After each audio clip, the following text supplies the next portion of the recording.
Hey, what's up, everybody? You are at Star Wars Wave Squadron, and today we are watching and talking all about Star Wars Episode 1, The Phantom Menace. Yay. I say that with as much gravitas as I can muster, because that's how much bias I have for this movie. 1999 was a great year in filmmaking, but this was what got me excited for a franchise that has changed my life. So I come with this with great bias. Yeah, I just want to if put you were that... alive in '99, this was inescapable. Yeah, this was definitely. everywhere. I escaped it. Well, I mean, like if you went to like a fast food place or whatever, like If you were a human in Fast 1999, food, it was Yeah. the Pepsi. Pepsi, It was on every yeah. Yes. Pepsi can at the time. Trust that Calvin's escape was peculiar. No, I went and saw this 4 times in theaters. Yeah? It was so much fun. And I think like the way people feel about like Episode 4, like A New Hope, like that. Oh man, Star Wars, and that was my first time watching that. I think this, like that theater experience of seeing this, was like that for me. So like Sure. Episode 1, I think, is like my nostalgic bias of like my favorite Star Wars movie. Just being like the story and the fun, and it makes me think of like being a kid going to the theater. Yeah. Probably a relatively unique experience with this because I didn't see it in theaters, and like it would back then it was a long time before a movie came out, so I actually had played the PS1 video game of the movie, and that's how I experienced the main beats of the story for the first time. And that disc had the trailer on it. Whoa. So like I was super pumped for it, Yeah. and it came out. And Okay. So you had a lot of expectation. then I had a lot of yeah. interesting. I've spent so much time at a very important part of life when your brain is developing, loving this, and not just watching it, but playing it. You know, I lived on a giant limousine cattle farm growing up, so I could take my stick and attack tall, dry briars for miles, going and fighting against battle droids, you know? Like, that was just so much fun. So there's so much like nostalgia and bias. I just want to get out of the way all the common stuff. People, when we talk about this movie, being like, you were so biased to this. Like, I admit, yes, I am. Sure, I get what you mean. It'll be interesting because I haven't seen this since we watched the Clone Wars. Yeah, we definitely. did a reaction to the Clone Wars and Rebels and all that stuff. Yeah. So And Clone Wars definitely, I think, adds a lot to the prequel trilogy prequels. as a whole. Yep. Just getting to know other characters more. And I think that it would add probably the most to episodes 2 and 3. So if watching today, this is something that you guys really enjoyed, let us know, and we'll see if we can get episodes 2 and 3 on the schedule. Yeah, sure. And see if this is something people like. So I say we get started. We are going to be beginning the movie. Star Wars. Gentlemen. I don't think I've watched this since I read the Padme trilogy of books either. Really? Yeah, okay. I say that like that's unexpected. I mean, that wasn't too far away, right? No, not really, but that book trilogy does a really good job of like introducing Padme like early on and like through a lot of these points, and then also her handmaidens are a big part of that too. So you get to know like a lot of the handmaidens that you don't really get to know in this. All right, so Rick, you've talked about not liking the Phantom Menace. the only movie I ever fell asleep to. Gotcha. So what would you say are some of like the main things that you look for in this movie to be like, I wish this didn't happen, or else I'd be having a better time? I mean, it's been a long time since I've seen it, but Yeah. like I feel like there's not really a main character in this movie. Okay, I'd wager Qui-Gon Jinn as the main character. Would you guys disagree? He's probably the one I would jump to the most, and then you have like other characters and you're seeing their story around him. Yeah. But I feel like you're mostly following him. I've always felt like Qui-Gon was the main character because Yeah. it feels like his decisions are primarily the ones that are driving the plot forward. Sure. So, but I will give you that means that the pod race being that long. Yep, at 0 point. I get that point. So then when we get to that part, I'll be like, well, let's try to appreciate it a different way then, because I love some parts of that pod race that I will push up there as some of the best there's been. Sure. Yeah. Yeah. I don't know. Some of that I think fits in with like in some anime where, like, sure, like let's say like My Hero, Deku's the main character. Yeah. But you know what? I really want to see this guy and what they can do. Uh-huh. Like sometimes I think like the characters around the main character. That's a lot of the story you're getting. Here's Jar Jar trying to do better, but he's always so clumsy. Sure. And here's Anakin, who's Yeah. like they've talked about this boy and like how good he is as a human pod racer, and you get to see that, and then also the flying, and both of those kind of like fuel each other a little bit. Like there's I think aspects of that, even if they're not like the main character, because if you make Anakin the main character, you're like, well, then the first part doesn't happen for a while. But I think that you're following a main character and getting introduced to more characters, and then sometimes you like, well, let's learn more about them for a bit. Yeah, like for me, it's important. Like, it's fine to do that, but you really need to establish the main character first. And I feel like with My Hero, like, it starts with Deku. Sure. And like, before you start sort of spreading that around a little bit, like, this doesn't really have that for me. Sure. Sure, but also, like, Deku talks in the first episode of his story after the fact. Like, he's narrating the history of his life, where this is not really that same format, so it's not, maybe not like a fair direct comparison. Well, I mean, he brought up My Hero. I was just using the same comparison. Sure. But I would say, much like My Hero, like the more something goes on, it kind of like affects what comes before. How much do you consider, like you said, like I've watched the Clone Wars, I've watched this trilogy, now that separating like this as a one movie or this as part of a franchise, like does that change how things are? Because if you look at it from that perspective, Qui-Gon is kind of the main character that dies, and thus the Chosen One fails. Like, I think that's the point of what he's saying when it comes to the Chosen One prophecy for this whole trilogy.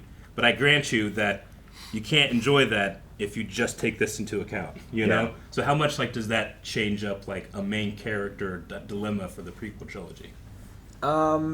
So like, should I take this as its own film, or should I only take this as part of a larger whole? Is that what you're saying? Or is it unfair of me to bring all that baggage along? Like, if I'm a kid if I'm watching trying to this, be like, is this like a really good movie, or is this like a part of my favorite franchise, you know? Yeah. Like, it certainly has importance, and its importance only grows the more stuff that we get. Sure, I get you. But, like, on its own, I think it's pretty weak. And I think if it had been stronger, it could have made all of those even better. Gotcha. Okay. I think what I want to try to do today is really, like, try to devil's advocate, like, on that side sometimes, and see, like, do I think, like, this line reading is bad versus, like, what's the plot currently happening and changing things, you know? I think the idea of if it's a franchise, like part of a story versus being its own thing, is tricky, because also, like, the typically, like, critically acclaimed, like, one that everyone likes the most is Empire Strikes Back. Sure. But if it's not part of a whole, like, there's no actual resolution in that, you know? Like, the ending's left. Like, A New Hope stands alone very well. It does. Right? It does, yeah. And this doesn't. Sure, but I don't know that is the idea of that it was meant to, or that it's the beginning of a trilogy, whereas A New Hope was not.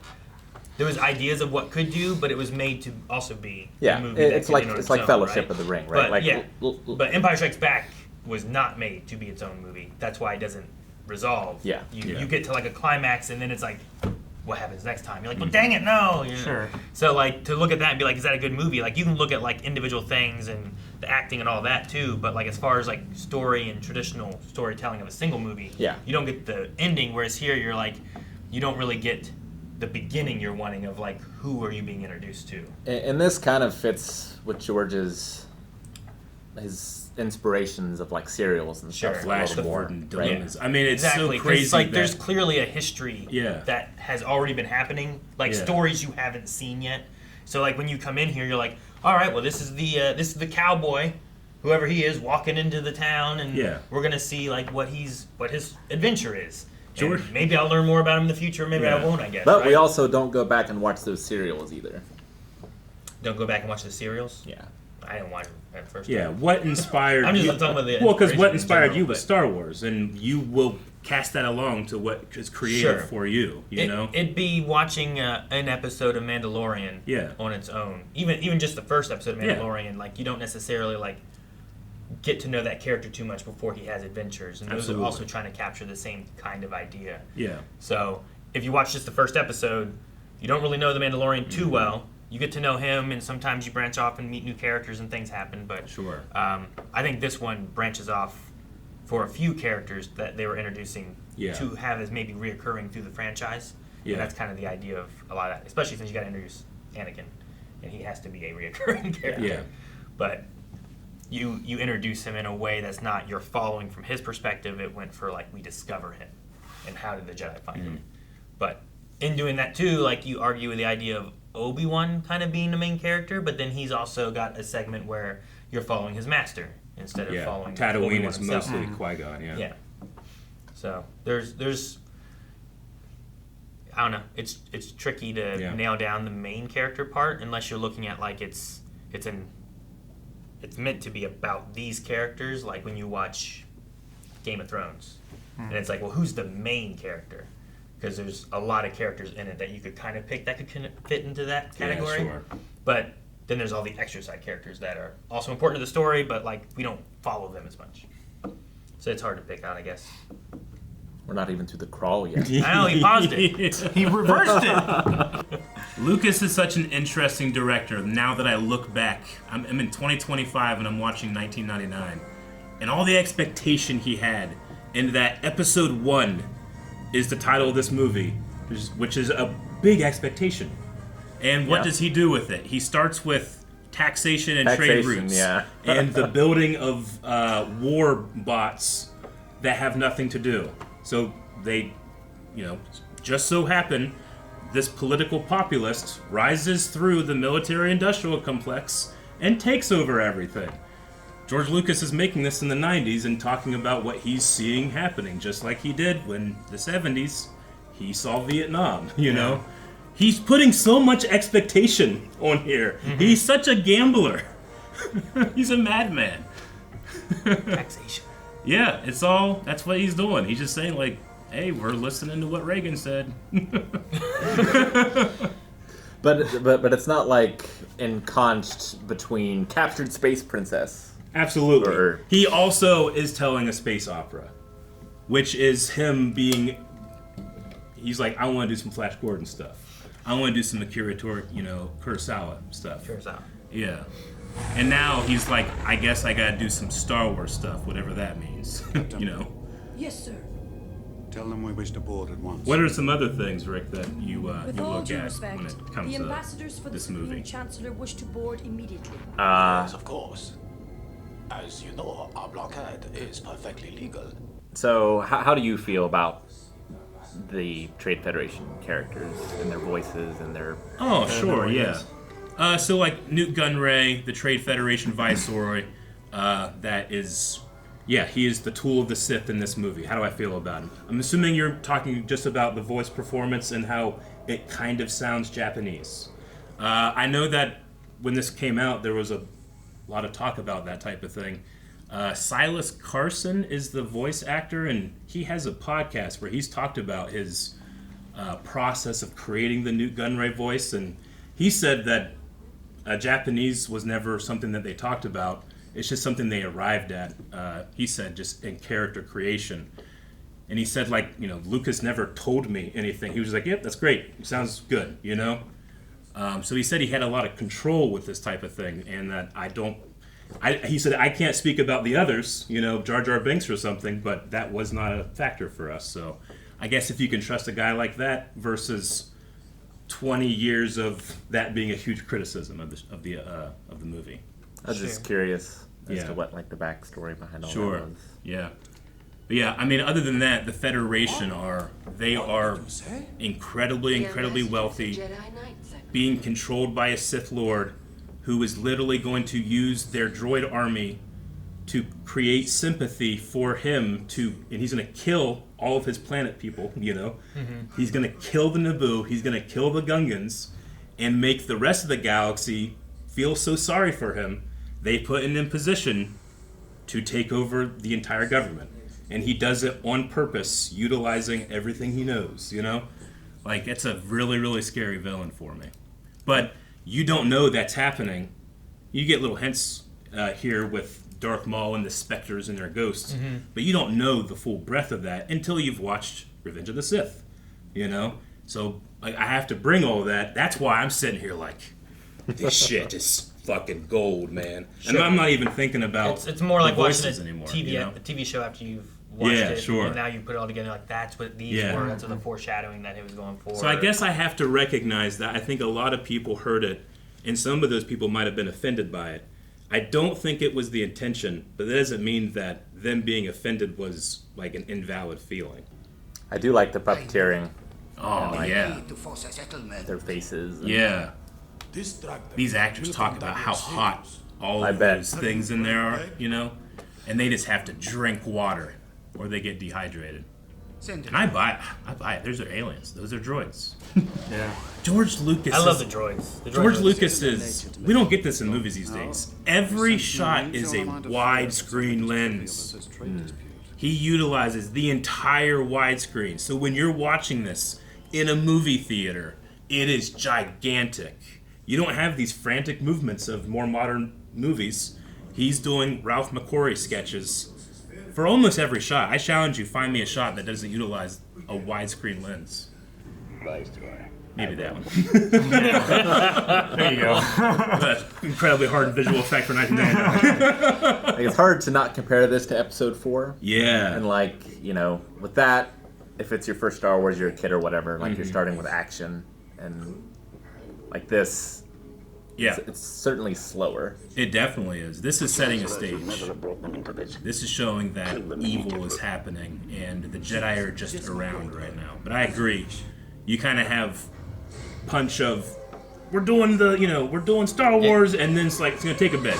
It doesn't take too long. doesn't And then, take very long. bam, it get starts. into And then Yeah. two lightsabers at the same time that are Jedi. Never happened before on screen, you know? The B1s hold up really well too. Yep. Look at these widescreen shots, man. Oh, excuse me. There's just something about George Lucas that screams Roger, cinema. roger. Uh-oh, blaster. I love the droids so much more after Clone Wars. Yeah. And Yeah, it- they're not enough. Yeah, I do feel that way.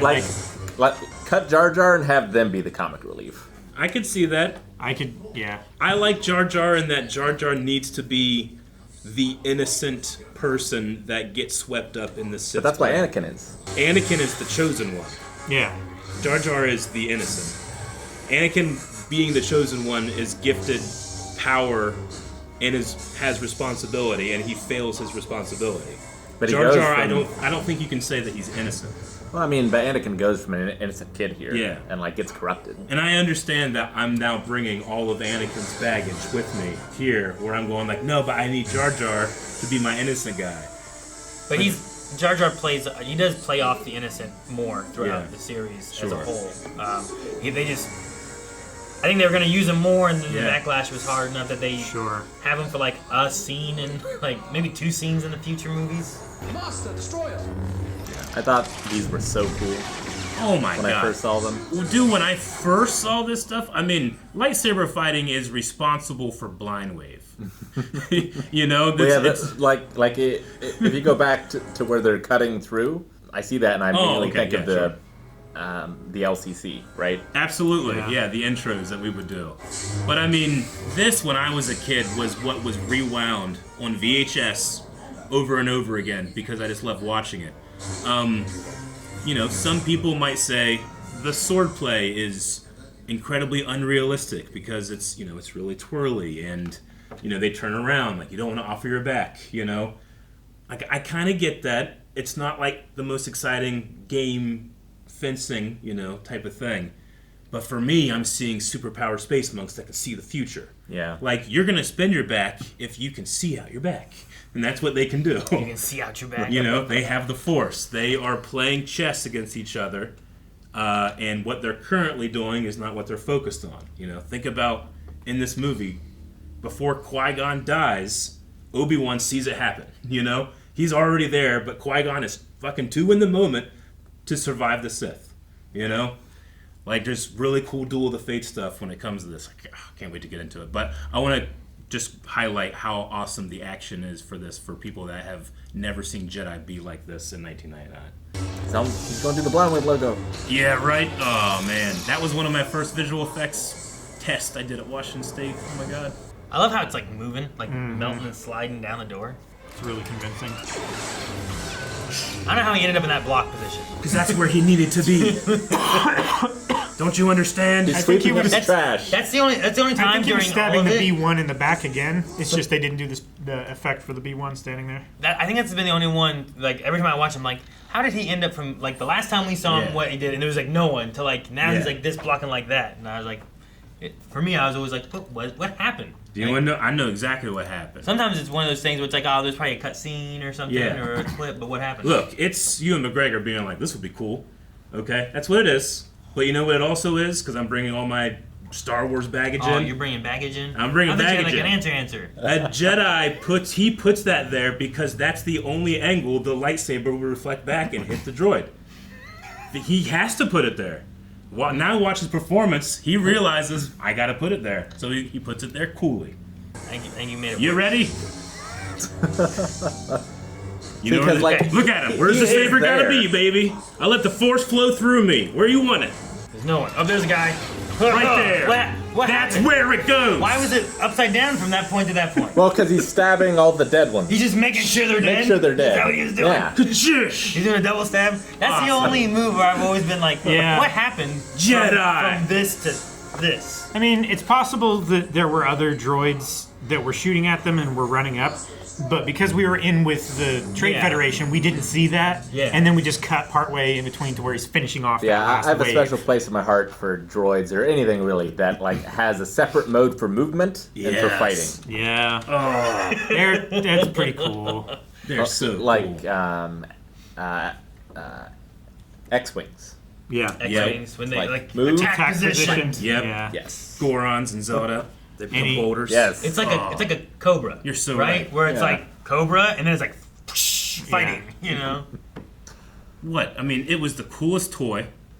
It was so fucking cool with that toy. Man, it was. You could put it on the little chip, and you press play, and it would like. It was Now awesome. you're doing this, but you were just rolling your boxes. I would buy more than one. I used my farm allowance. I earned it. That was good. I wanted to hit the button. Oh shit, it's so good. Okay, yeah, Droideca's so cool. The sound effect, Ben Burt coming in, being like, "I did lightsaber sounds." All the sounds in the prequel trilogy are so And good. they have dune shields. Yeah. They do. Oh, And they're always like, oh no, more of them. They're terrible. yeah, Like one of these show up and it's like a personnel taker. yeah, And their shields work like dune shields, but we don't learn that in this movie, right? yeah. In Dune, like if you go slow, it goes Slow, yeah. Yeah. Yeah, it's that kind of style. That's why they use knives. That's why in the Clone Wars you have that episode with the rolling. grenades. Lux being Ben, yeah, Lux and Saul Guerrero, right? Onderon. I think. Yeah, at Saul 1.2. Guerrero, Onderon. maybe. Yeah. I just also wanted to, you guys were talking about baggage. I wanted to bring in the baggage of like Dooku and the stuff we've seen in We don't get Dooku in this at all, Eric. in Yeah, Tales what? of the Yeah, Jedi. Dooku's in. No, we ain't talking about Dooku. We talking about Dooku if they won episode 2. And you Hit play. You're rambling. Tales of Jedi and like where this leads up to seeing him. What during all the this time. Jedi from here on talk about when they talk about Qui-Gon Jinn. Like, Qui-Gon Jinn is a very interesting Jedi in this period because we're about to see the downfall of the Jedi, and that's not Qui-Gon's fault, you know? So I think that bringing all that baggage back as I'm experiencing in the first time, like, what are the Jedi like? I think he's a really cool, interesting, possible good guy or main character for the prequel trilogy that dies, which I think is very Flash Gordon and all that crazy stuff. That now I look back on it, I'm like, ooh, cool, really inspiring stuff. I wonder if you take that and you make it like a What if? no, like thinking about it like Psycho, where like if you're Oh. you're going in, you're like, oh, Liam Neeson, he's Qui-Gon Jinn. That's all. Dude, we're gonna follow him through the prequel trilogy. Yeah. That's what's gonna happen. Yeah. And then like you get partway through and you have Yeah. So who are we gonna follow then? And you're following Obi-Wan and Anakin through it Yeah. instead. Yeah. Like In terms- you could think of it that way a little bit with their characters and how they position things. And in but- terms of expectations, fucking soundtrack spoiled Qui-Gon dies. And so many people that were die-hard looking at everything they possibly could were robbed of the experience that your main character dies, that brought in an entire audience for Game of Thrones, years later, But spoilers, they got to us. So I personally kind of felt that way, I think, when I was a kid, but I can't remember it perfectly, I guess. So if Qui-Gon is the main character, then like, how is Qui-Gon different from here to the end of the movie? He's dead. Another button hit. Wait, force speed! Oh yeah, force speed. Force speed. Is it used? I was very confused with that as a kid. Yeah. I was like, what the hell happened? Damn it, Lucas! Perhaps in Empire Strikes Back, Luke Skywalker uses it when he jumps out of the carbonite chamber. Yeah. Perhaps. Yeah, maybe. When he does the But he does like a jump big thing jump, while, and then he's like Vader's way over off. here, and then he's like, Okay. like perhaps that's it's at least force. I don't know if it's speed, if it's strength. You can know, go fast with the force. I don't know what it is, but other than that, it was in the game. It is in the game. Like I think there's It a is. functionality where you're like, shh, I'm running It's real in the quick. game. Yeah. Dude, it's in And Jedi. you don't have that during the end. Where Obi-Wan doesn't have it either. Yeah, you didn't have it then. I will fully concede that it being in this movie creates a problem It does. where later in the movie is a puzzle that, only if I could go faster. And it's never used. If that's the case, don't put it in there. You know, I don't understand its function. My pet Well, theory yeah, is okay. that they can only use it when they're not focusing on the future. Yeah. They have to focus on the present because if they run into something, Yeah, sure. I just assumed he was out of mana at that point. yeah, man. I get it. He's low in mana. Yeah, My it's- force bar's low. Yeah. Yeah. I want to be devil's advocate and concede, like, yeah, that's weird. It's weird. But bias, like, It's in KOTOR. It's in KOTOR, and it's so cool in Jedi Outcast, man. When you're Like, level 3 force speed and you hit that button, everything is in slow motion except you. You know, My only it's assumption so cool. is in the idea of, and I got this a lot more from some of the books and stuff too, Yeah. with like Obi-Wan and Anakin like fighting and then talking about internally like using their powers and how exhausting things can be. Like there could be elements where like this takes a lot. And like the battle droids weren't nothing, like it wasn't like that big of an exhaustion that they've gone through to this point. But these guys show up and like, we can't take these. This is gonna be bad. We need to get out of here. Because like they come here to negotiate, not knowing that they're gonna ambush them, right? Mm-hmm. Yeah. Like I think that they weren't as tired here I as can't after see the future that far. as after fighting a Sith Lord, you know, like and like using it during that part. I think the it's that part. the droidicas will kill them, so they have a technique to quickly get out of a situation, Yes. which is, But which like, looks like, can you it doesn't look great. Can you use it somehow in like an aggressive, Yeah. like offensive way? Yeah. I don't know how accurate it can be, but Yeah. you could run away real quick. Sure. But you don't want to have Expeditious retreat. you don't want to have yeah right Yeah. like Expeditious. I Expeditious. suppose you could use it and you go this way, but you're usually trying to back up Sure. for who it's on, right? For me, it's a mild speed bump as I watch the movie. I'm like, It's a neat I power like in that, video man. games. It's kind of what I do. Maybe that's why Qui-Gon got through the shields and Obi-Wan didn't. It's because he was focusing on the present. Bring that baggage, cow. Looking at that now, that doesn't look the best. But The two dropping Big, down. Yeah. The big room and them jumping down. I'm curious because I think a really, really big criticism of this movie is like, oh, there's so much CGI because Jar Jar is extremely CGI and he's a main character. But when you look at the shot, what are you saying is CGI? Well, like this, I would say Yeah. is mostly models. Yeah. It's only Obi-Wan and Qui-Gon when they're jumping out of the vent. Gotcha. It look like CGI characters. Good. I just wanted to make sure that people were understanding that because this shot is mostly model, Yeah. you know, and it's The- just the the battle three- droids and Yeah. them, you know, on a green screen doing something, you know, and that look doesn't, you know, the compositing isn't perfect, you know, but it's mostly a model, which blows my mind watching just like this specific widescreen shot. Yeah, it's like So, some of the best model work ever. yeah, Oh yeah, definitely. okay. But you can tell it's a model because the back of the hangar there, Yep. where those pods are, is a lot blurrier than the foreground. And Yeah. if you have such a long distance on your lens, then that's infinite focus by that point. And then if that lens isn't perfectly matched, you're, you know, adding in jumping. Yeah. It's not going to look the best, you know. But I don't think it's too bad. The motion on the hatches on the the landing craft is really good. The shiny reflection of the battle droids in a model. You were right about one thing, Master. Why didn't they just deny the Jedi's The negotiation. coming here? Like, why have them come and then kill them? These two? Yeah, because they're here to. The Trade Federation doesn't know it's Jedi until that's where they discover it. And then once they discover it, they call Sidious, and he says kills them. And they're like, what? Yeah. So there's the Chancellor, which at this point is Valorum still, is sending ambassadors, diplomats, but they don't know trying Jedi. to and discuss situations trying to solve resolve it. this. And those ambassadors were Jedi. I missed that. Yeah. Because being the Chancellor of the Senate, they would have a little bit of influence about what the Jedi were doing But and where they were going. This is also representation that I've talked about where so much of the downfall and why I wanted to see more of Acolyte as well and like High Republic, the combination of the Jedi and their like order, but combining into becoming more and more a part of the Politics. Yeah, the politics, the Republic, being generals in the army. They get to that point where they should be on both sides and helping anybody and doing more of that type of stuff. And doing humanitarian work, not military. Not being a part of that, not being the ambassadors, though they're keepers of peace. So but they didn't come here because of, I don't think they came here because of Jedi wanting to come here. They came here because the Republic was like, hey, can you guys go do this? You know, I do want more stories of like if we go further back, I think during the main war, there would have been Jedi in the Separatist area and in the Republic area, but because they were so connected to this one side, that wasn't the case. Well, yeah, the Republic, the Jedi Order is based on the capital of the Republic, right?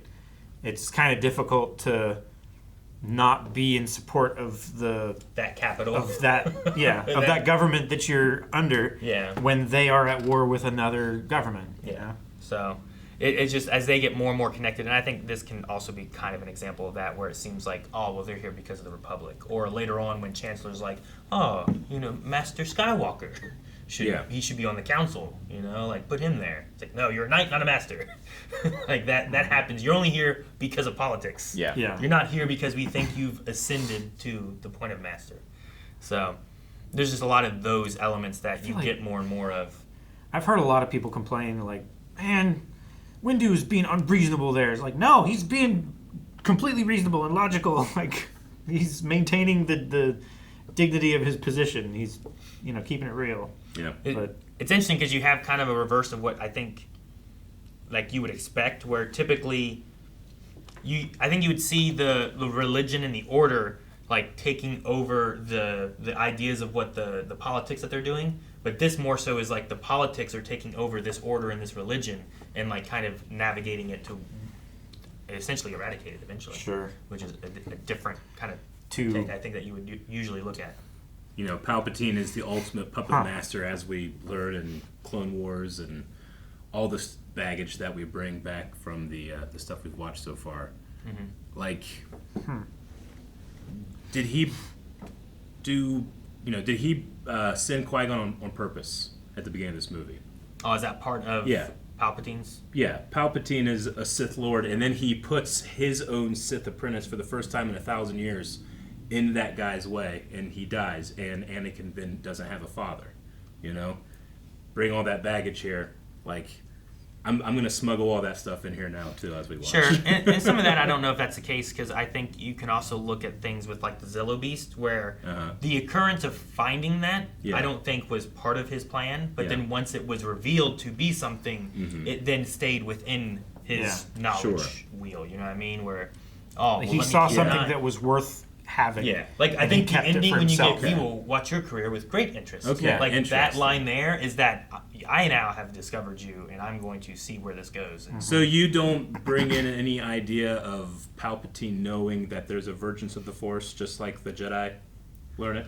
I mean, I think he can, but I don't know if he knows where it is or how connected he is to that. But if you they just happen to find Anakin. If you can discover it, I don't.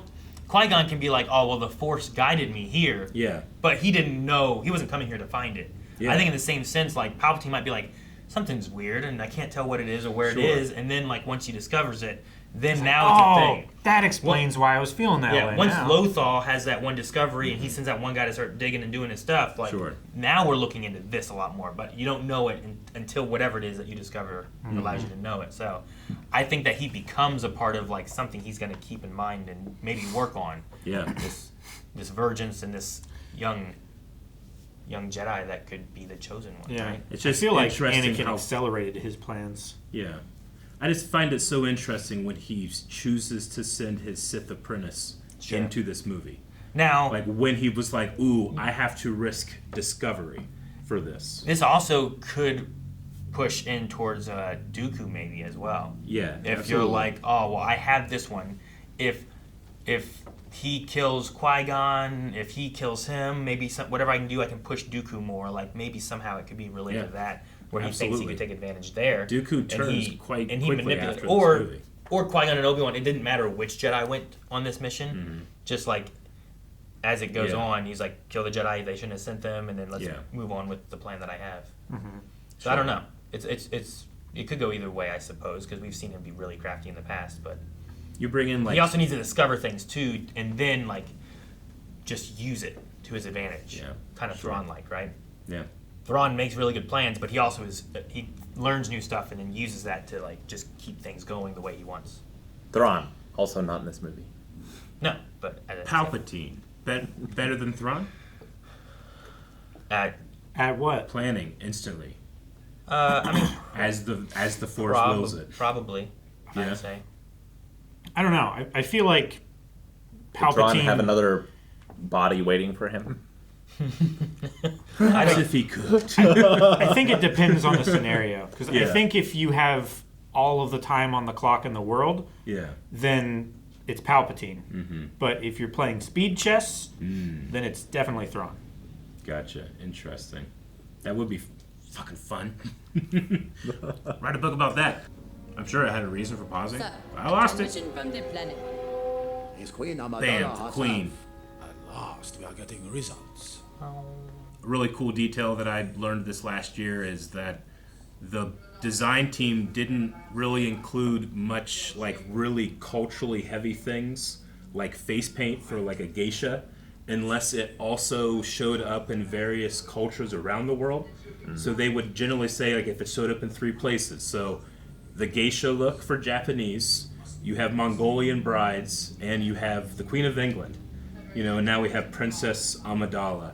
Like they wanted to be sensitive, so like George Lucas just made them count to 3. Like find 3 different cultures that do this. Interesting. Which I just like, oh man, I had no idea. They need to tell more stories like that. You know, Aaron, as we talk about with Queen Shadow, that trilogy of books, the handmaidens in this movie. Yeah, the handmaidens. They It's don't. crazy. They don't get much. It's kind of similar Yeah. to like the clones and the battle droids. Where like Yeah. in another medium, those characters you get to learn a lot more about. But Yeah. they're not the focus of this movie, though. Which I mean, they're cool, but there's not. I don't know what you would do in this one where you're like, oh, Yeah. they need to be in the forefront for anything, you know? Like Yeah. I just like learning more about them. Just in terms of that generational watching, I can now just add to my list of like, oh, pause and look there. Like I know that person now. Sure. You know, like there's a character that is Keira Knightley, who a lot of people don't know is in this movie, and she's Sabe, and having read those books, like I have a completely different look at this movie. You know, Sure. I don't know if No. you've said you haven't watched it since then. Yeah. Yeah. I haven't seen it since I've read those Gotcha. yet. And Rick, handmaiden stuff, cool. Maybe, I don't know. What are you asking? Like in this, one of them's Keira Knightley, right? Yeah. Yeah. One is But Keira it doesn't really factor into the movie No. that much, other than just like sometimes she's her, sometimes she's her. Yeah, we get one fake out death. Yeah. It's really developed in the books, like the relationship of these characters to each other, that I think is really cool and has like this deep secret about Naboo, and like, yes, we believe in peace, but we don't trust anybody, will not you know, condone a course and that of is action getting that taken would lead us to advantage war. of by the Sith. It's sad. Amidala's costuming is crazy. Yeah, dude, she has light bulbs in her costumes. And I love that you you can go online or on the DVDs. I really like this theme. Sorry. You can go in the DVDs and you can like look at the concept art of Amidala, and it's just like, oh no, they made that drawing.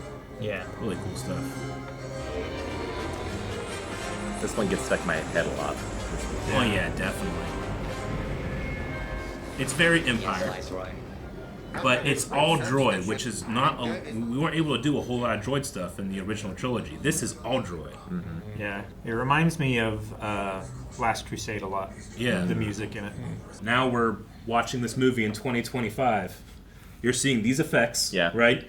And where I'm thinking of warfare that is done by drones, you know, that no one controls with AI, and you watch this stuff, it's like, oh wow, you can watch that from 2025 and appreciate it in this movie. You know, that's pretty scary to me. Yeah, I like the Miyazaki style stuff where we have like this industrial army wrecking the trees, like all the wildlife is running away from it, stuff like that. Fern Gully. Yeah. Like Fern Gully. Fern Gully. We'll find them. Has everybody watched this in a movie theater? Nope. Nope. As Rick said at the beginning, like he didn't. He played the game and didn't see the theaters. Yeah. No, but I didn't hear Calvin's. I'm so sorry, Calvin. No, like because this is awesome. You guys were saying like, yeah, you couldn't get away from like the merch and the advertising and stuff like that. Like, I didn't get this until probably mid 2000s. Oh, yeah, you got to experience the prequel trilogy at once. Jar Jar Binks almost assassinated Qui-Gon Jinn. That's not an assassination. At All worst, as the at Force worst, it's manslaughter. wills it. Yeah. Gross negligence. Unintentional manslaughter. Yeah. Listen to his lines, though. The ability to speak not make you intelligent. What a line! Listen, Jar Jar Binks. Listen, your humble servant. That won't be Uh. necessary. Oh, but it is. It is demanded by the gods. It is. All right, we're in Jar Jar territory. We are in Jar Jar territory. Let's talk about Jar Jar. There's so many moments of Jar Jar. Yeah, we should watch some more of them. I mean, Well, do you I have think like you need something like a Jar Jar because I feel like a lot of the main cast, their performances are very reserved and flat for the most part. Yeah. So like you need either them to be more colorful or you need some more color with them. Sure. But I don't think Jar Jar was the correct choice. Gotcha. You know, we don't have a Chewbacca in the prequel trilogy without Jar Jar. And I think that's kind of what he's meant to be. A Chewbacca? I think he's kind of meant to be more of a Chewbacca. Or and then was meant to be a Chewbacca. Yeah, because he is completely hated upon, Lucas just removes him from the next two movies. Imagine if Chewie was episode 4 and then just wasn't in 5 and 6, you know? He didn't get his medal and then he's not in the other movies. Yeah. Like, you don't get a medal, you stand out. Sure. You can come back for a funeral. But again, George Lucas, how dare you? The expectations of not just to have, you know, a character that has that way of speaking, look like a frogman. Yeah. You know, some of the stuff that I was seeing, like, oh, his ears are intentionally made to look Jamaican or something, you know? Like braids, and I was like, I think he's a frogman, like an amphibian.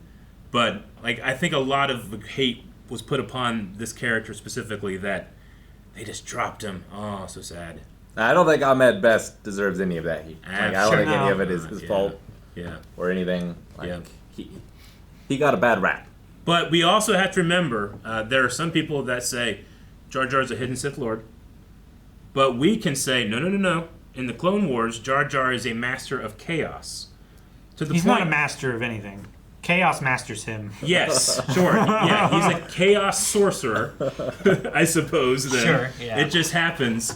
But, like, I know that a clone saw that and was like, point him at those guys, and then they just watched as he destroyed things, you know? Like, I love his utilization, and I bring that here because he does that as the general of the Gungans. I understand why there's like, he's dumb, and that's the only reason he succeeds. I think he's mess with people. I think the Force works in mysterious ways, and him failing upwards is one of those mysterious ways. Is that why? The Queenie of that one Queenie. that had like the special Bombad Jedi? No. No.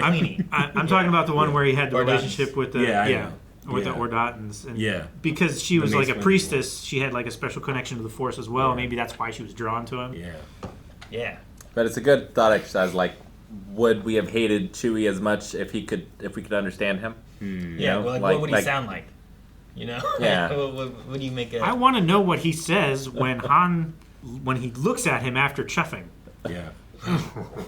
That is true. And they have that footage. They have that footage. I know. You know? They've released only little bits of it, but the entire time, Peter Mayhew is just talking. Look how close up we are in 1999. Let's get out of here before more droids show up. Like, the textures are a little too smooth in some places, Yeah. but the lighting looks so good on it. Tis a hidden city. Like, I went back and watched Mortal Kombat. They weren't there. Look how good this looks. The character interacting with the Mortal sun Kombat didn't have quite as much money. But through the trees. Independent movie. I think the problem is his skin doesn't feel wet for an amphibian. If they find us, Sure. So he looks really dry. Yeah. Like, most toads that I have touched have been dry. Mm-hmm. Except a on lot the of bottom. toads. Or, like, under their legs or something. Sure. Yeah, I'm curious in the number, the way you said that. Like, lots of toads that I've touched. Yeah. I mean, I have touched A lot of toads. probably hundreds of toads. Hundreds! yeah. Probably hundreds of toads. I don't know how many I've touched. I Yeah. don't think it's been hundreds. Every frog or toad that I have ever seen, I have tried to touch. Yep. It's true. You remember him chasing him down at that rest stop? Yeah. Yeah. Jesus. Remember? Can you imagine that flip like that? Fluid dynamics are tough. What about Gunga City? Oh, I think it's a really cool idea and a design. I love this level on the game. Oh yeah, definitely. Just walking around in those bubbles, like Killing Gungans. so cool. I don't remember what you did in the game with this. Sometimes I was like, Super Mario Brothers. We're dry. We have that movie to thank for that effect. yay. I like Super Mario Brothers. Why couldn't we just gotten him the whole movie? Because he Jar Jar. wasn't banished. He's here defending his city. He He could have been a scout. He could have been a scout. We He's need busy. an innocent. He is the innocent peasant. Yeah. I know Steve Spears from something We get an else. innocent slave. Live action. Who's the chosen one? They can't fulfill that role. They free him, but then his story is not meant to be the innocent continuing. I But think. we get no innocence continuing after this anyway, so none of it matters. But I think Jar Jar was meant to be, and then it's the fans influenced it and changed what his story was going to be too. You know. They took away Chewbacca. And it wasn't. I don't think it's as. I mean, it could have been positive. It could have been worse. I don't know what it would have been like, but like it wasn't necessarily as positive as Sonic. Now looks more like Sonic, where the crowd. Have Padme be the changed, innocent. You know. Yeah. The what? Have Padme be the innocent. I think that it. I think yes that and no, though. it changed the plan, but at the very least, Jar Jar is the one who was responsible for Palpatine taking power, in terms of what he does in Episode 3 when he calls for emergency powers. Sure. Like because of that, he is Emperor. You know. Sure, and he also has the connection to the Gungan Yeah. warriors too for the later part. So like there are story plots that are important for him as well. Yeah. And I think like, I mean, his character goes from hiding in the forest to like now he becomes a politician. Yeah. Well, yeah. Nobody in America's ever done that. He is the innocent. He's trying to be a voice of the innocent people, the general. Yeah, he's the populace on innocent. Naboo. Yeah, he is a representative of the Gungans. Like they trust him. They were like, he was so badass in that battle. They trust him to be their representative now. You know, like he is innocent, and the Sith use him to be the face of all the Gungans I've killed because I control the other side. And they were defending all the Naboo people who I represent and I killed because I control the other side. It sucks. How did Boss Nass not get the job? Because he's like their politician, right? Yeah. Well, I think it's the same reason that Padme becomes the politician, but she's no longer the queen, which is leading the Naboo. You know, it's just the representative for Naboo. Like she Also, becomes one of those, but he becomes that for the Gungans. Though I believe Padme is over Naboo as a whole. He's like, if there's the president of Naboo, that's Padme. He is like the senator of, Prime Minister, the Gungan something area, like that. something like that, right? And there's like a Gungan sorcerer that's walking around here doing shit too. Remember? Really? Yeah. Remember in He's in Clone Wars. That one dude. Yeah. Oh, okay. Yep. Yeah. Gotta factor that in.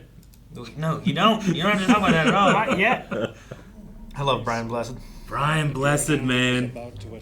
What an iconic performance. There's a character that I need you guys to watch. Yeah? Yep. It's hilarious to me that the subtitles are phonetic. No, yeah. That's what they sound like. Master, we're short on time. Obi-Wan was going to leave him there. Sure. But Jar Jar asked for help. So, like, hey, I'm not part of this, so I don't want to mess with things I shouldn't. But he's like, hey, you want to help me? I know. Maybe a little bit of that. But he knew the consequences. Like Jar Jar wouldn't have come Jar Jar back going here there. if it wasn't for Qui-Gon. Yeah. Sure, but they also talk about the war aspect of things. It's like, well, you should let the Gungans know. They just, I don't think, knew that the Gungans were going to be like, we don't care. Sure. They're up there, we're down here. It doesn't affect us, you know? And it's like, no, you guys live on the same world. You matter together. There should be... It's gonna be dangerous, but Qui-Gon knows they'll be fine. So what's the idea with, like, going through the planet Vanished core? because you were clumsy. Like, is Naboo very small and doesn't have a magma core? It has, like, an aqueous core or something? The Trade Federation is above, so they have to go here. They can't go back up, you know? No, I think Sure. he's asking What's the is the inside of the composition planet, of the like, planet? if it's a Oh, well, core. they mine plasma from the planet. Like, at the end of Duel of the Fates and the big giant things that are going way, way down, they mine that, and that's what Boss Nass holds up. Like, that's their resource. So It's are why these- they're really these old so mining important for tunnels? their, like, surrounding area. So, these giant, I think, like, yeah, these giant, like, mine caverns are down there, and giant fish are in it, you know? There's always a bigger fish. The Godzilla fish. I like the way he twists and tears that one apart. Oh, yeah. And then he just threw it behind him. You don't eat fish heads.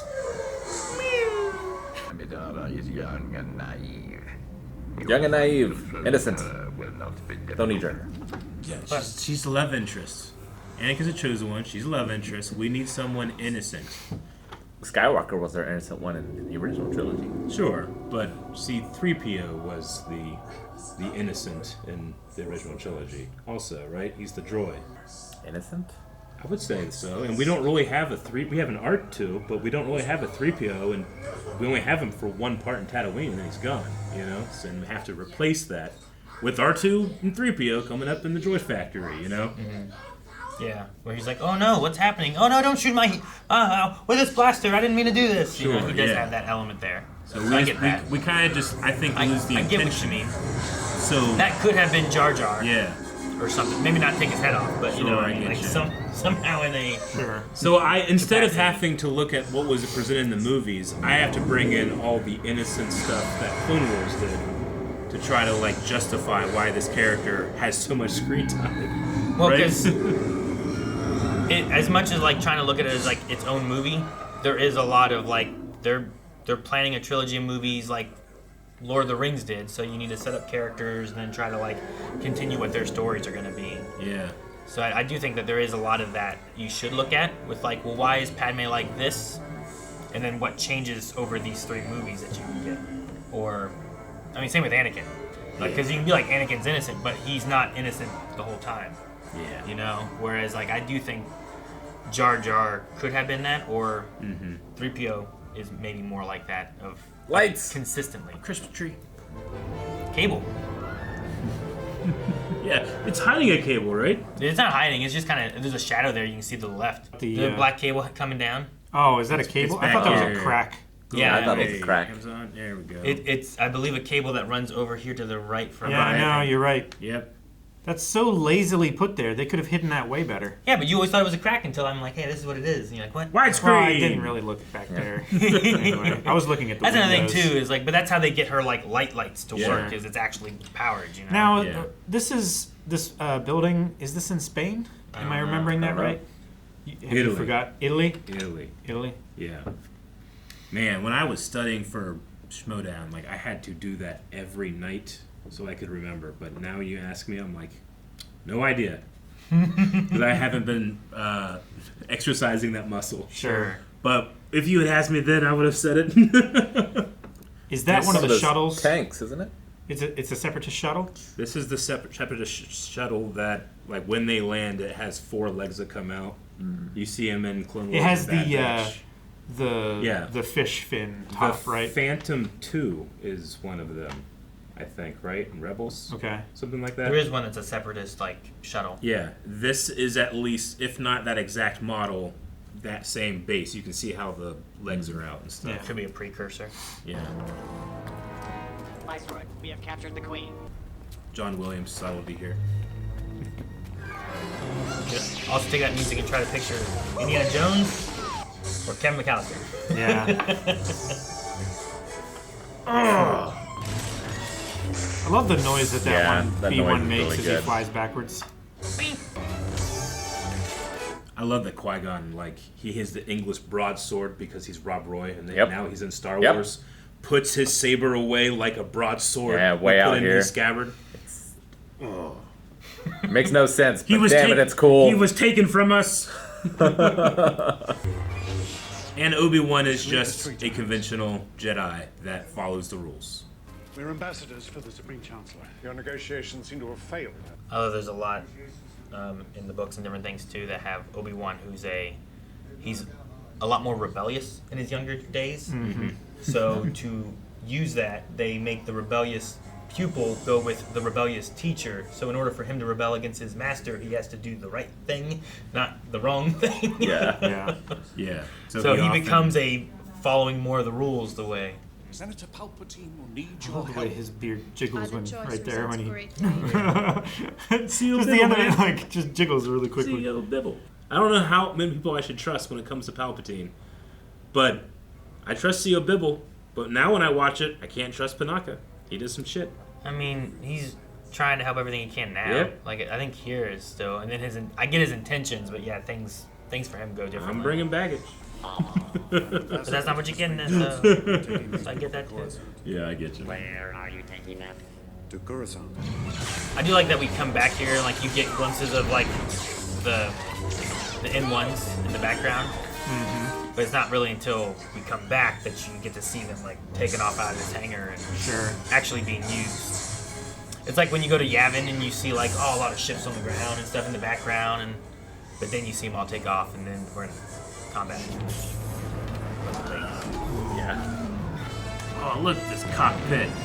Like That cockpit feels like it's out of the old trilogy. Yeah, it does. Oh, man. Like, not a lot of this movie does, and I Yeah. think that's on purpose, but... there is like not the same amount of funny exactly with battle droids, but like that little them walking is just like a nice little funny humor moment for it. Yeah. And just so subtly introduces R2 into the show. You know, big widescreen shot, and then right in the middle was R2 and the audience. You know? It's just, Lucas just doesn't care. He just was like, and here's R2.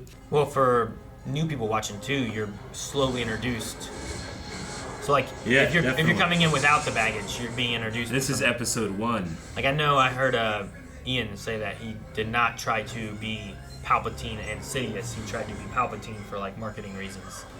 Just for that kid who hadn't seen and didn't know. Yep. He would still get that little twist at the end.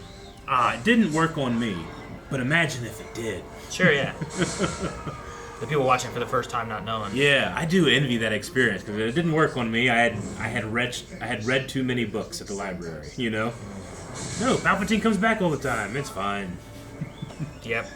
I do love the criticism that Rick Ali is Captain Obvious. All he does is just say what's happening and what he's looking at. Listen to all of his lines. Right? Yeah. Sometimes what I do when I stream, where I'm Yeah. just Yeah. voicing what my internal dude. thoughts are. You're so right. That is such a great point of view, Aaron. He's streaming. It's like people probably want to Yes. know what's going Well, on. I better tell listen. them. Like he's Yeah. saying what he's seen. Yeah, like he can see the monitor, but the people in the back can't see. Yeah. Or, you know, if I want to walk into a cockpit, will I understand what all the lights and everything mean? Like, wait, why is that light blinking? Yeah. You know, like I don't want to. I want the pilot to tell me why that light's blinking, not me just assume. He tells you what happens. Oh no, I'm out of It's health really pots. just luck for R2. It's not like he did anything to Yeah. that those other droids didn't do. No, it was Right? just there were 4 of them, and Yeah. he was the last one. Yeah. It just so happened he didn't get hit there. The Trade Federation chosen had no one. presence there. How can you be sure? It's controlled. He rolled some 20s or something, you Take over know. our advantage there. The Hutts are gangsters. If they discovered her, It would be no different than if we landed on a system controlled by the Federation. I picture like Chopper. Chopper like, fuck no. You know, like, I ain't going out there. You see all that shit? Do you have any Darth Maul complaints? That he isn't in it more. Yeah, okay, awesome. The introduction of Darth Maul. He steps into the hollow. And it's so cool. Ah. My apprentice, Darth Maul. He will find your lost ship. He's not in it enough, and he doesn't talk. Because if he talked, I know that he sounds like Sam Witwer. Right? Well, they double. They do.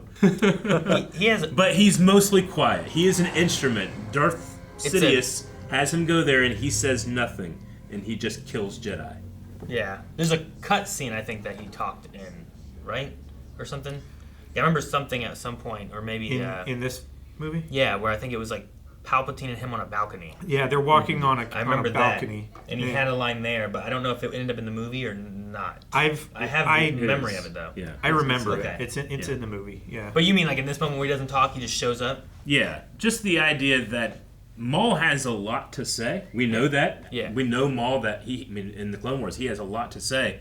But when he's on this mission, he doesn't say anything that I can bring the baggage of being like he wasn't allowed. He's still there Darth. to kill. He's here to kill Jedi. Sure. I think also he brings his own baggage later, which he has a lot to say Like, about. he's still a Darth here. He's not just Maul yet.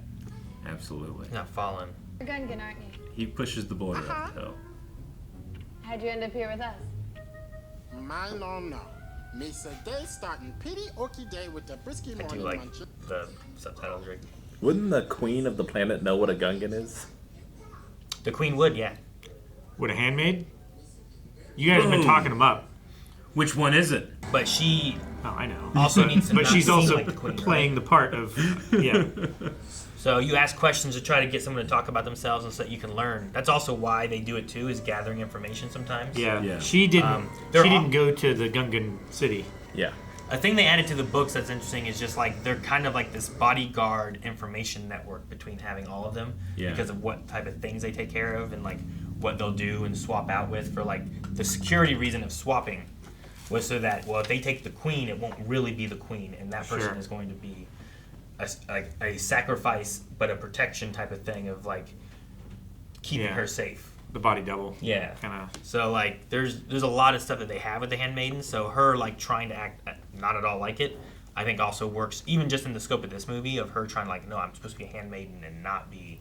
Is that because of political turmoil on Naboo, or is that solely because of the Trade Federation stuff? It started as a Panaka worry kind of, and the plan that Padme then changed it to be.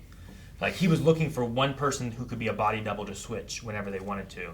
And they said that this would work so much better if they had, multiples. If there's only two girls Yeah. and this one does not end up being Padme, then you know which it's one this the person. other one is. But if you have like 6 handmaidens, it's harder to know who's who exactly. Because they all kind of had similar names with Sabe, Sashay, like, they all kind of looked similar in height and stuff. They needed to have similar education. They needed to study the same political ideals so that they when they were a different person, they can speak as Queen Amidala.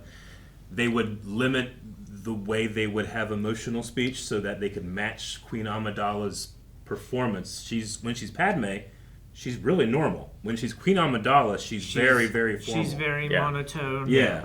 So they put on a performance of Queen Amidala. Yeah, they started that. Padme did. So like, if I don't show a lot of emotion, people might realize that we're showing different emotion for things. But if we show a lack of it and try to be just straight and listen and then respond with none of that, we can blend. Like if one of them has a snort laugh, it just ruins everything. Yeah, exactly. Wait, that's not right.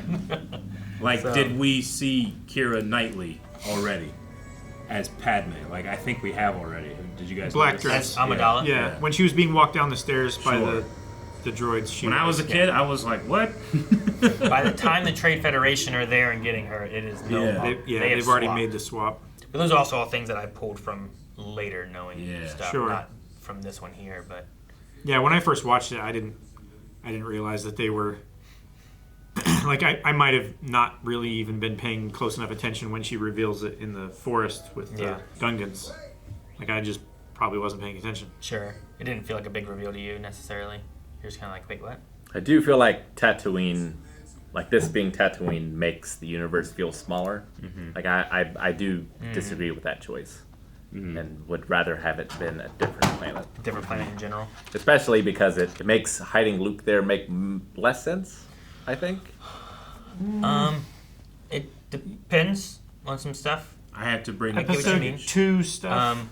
But if you were going to tell a story about like your parents or you and your journey, like it being within the same family, you're probably gonna have to end up at some points in the same places for different parts of the story. You know what I mean?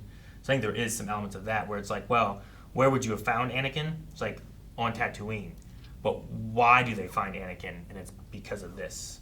So I think it's less meant to be coincidence, or I can understand like, man, I just want to see another planet and go somewhere else too. But I do think there's elements of it where like in my story or telling my kid's story and then you're gonna know where I came from, well, there's probably gonna be some overlap of locations you go to just in like our world, let alone like in a galaxy, I guess. Sure. So I think there's some elements of that. Then but like when like you have someone who's traveling a lot, like the Mandalorian, like at some point he might make it to Tatooine, but we should also spend a lot of time in a lot of other places too. So I think you get to go to a lot more places with that type of character. But Luke wasn't that kind of character and didn't get to go anywhere really until he got to go somewhere. Yeah. So I don't know. I think there's at some point, like my kids, they have to have an overlap of Marietta, and like that's where I live now and where they live, but they could go live somewhere else. But then they have whatever adventures they do after they leave. But if you start telling the story about me, you're gonna have to go to Marietta. You know, like there's some of that there, like in a overall story of a family. Yeah. There's a lot of family stuff through it.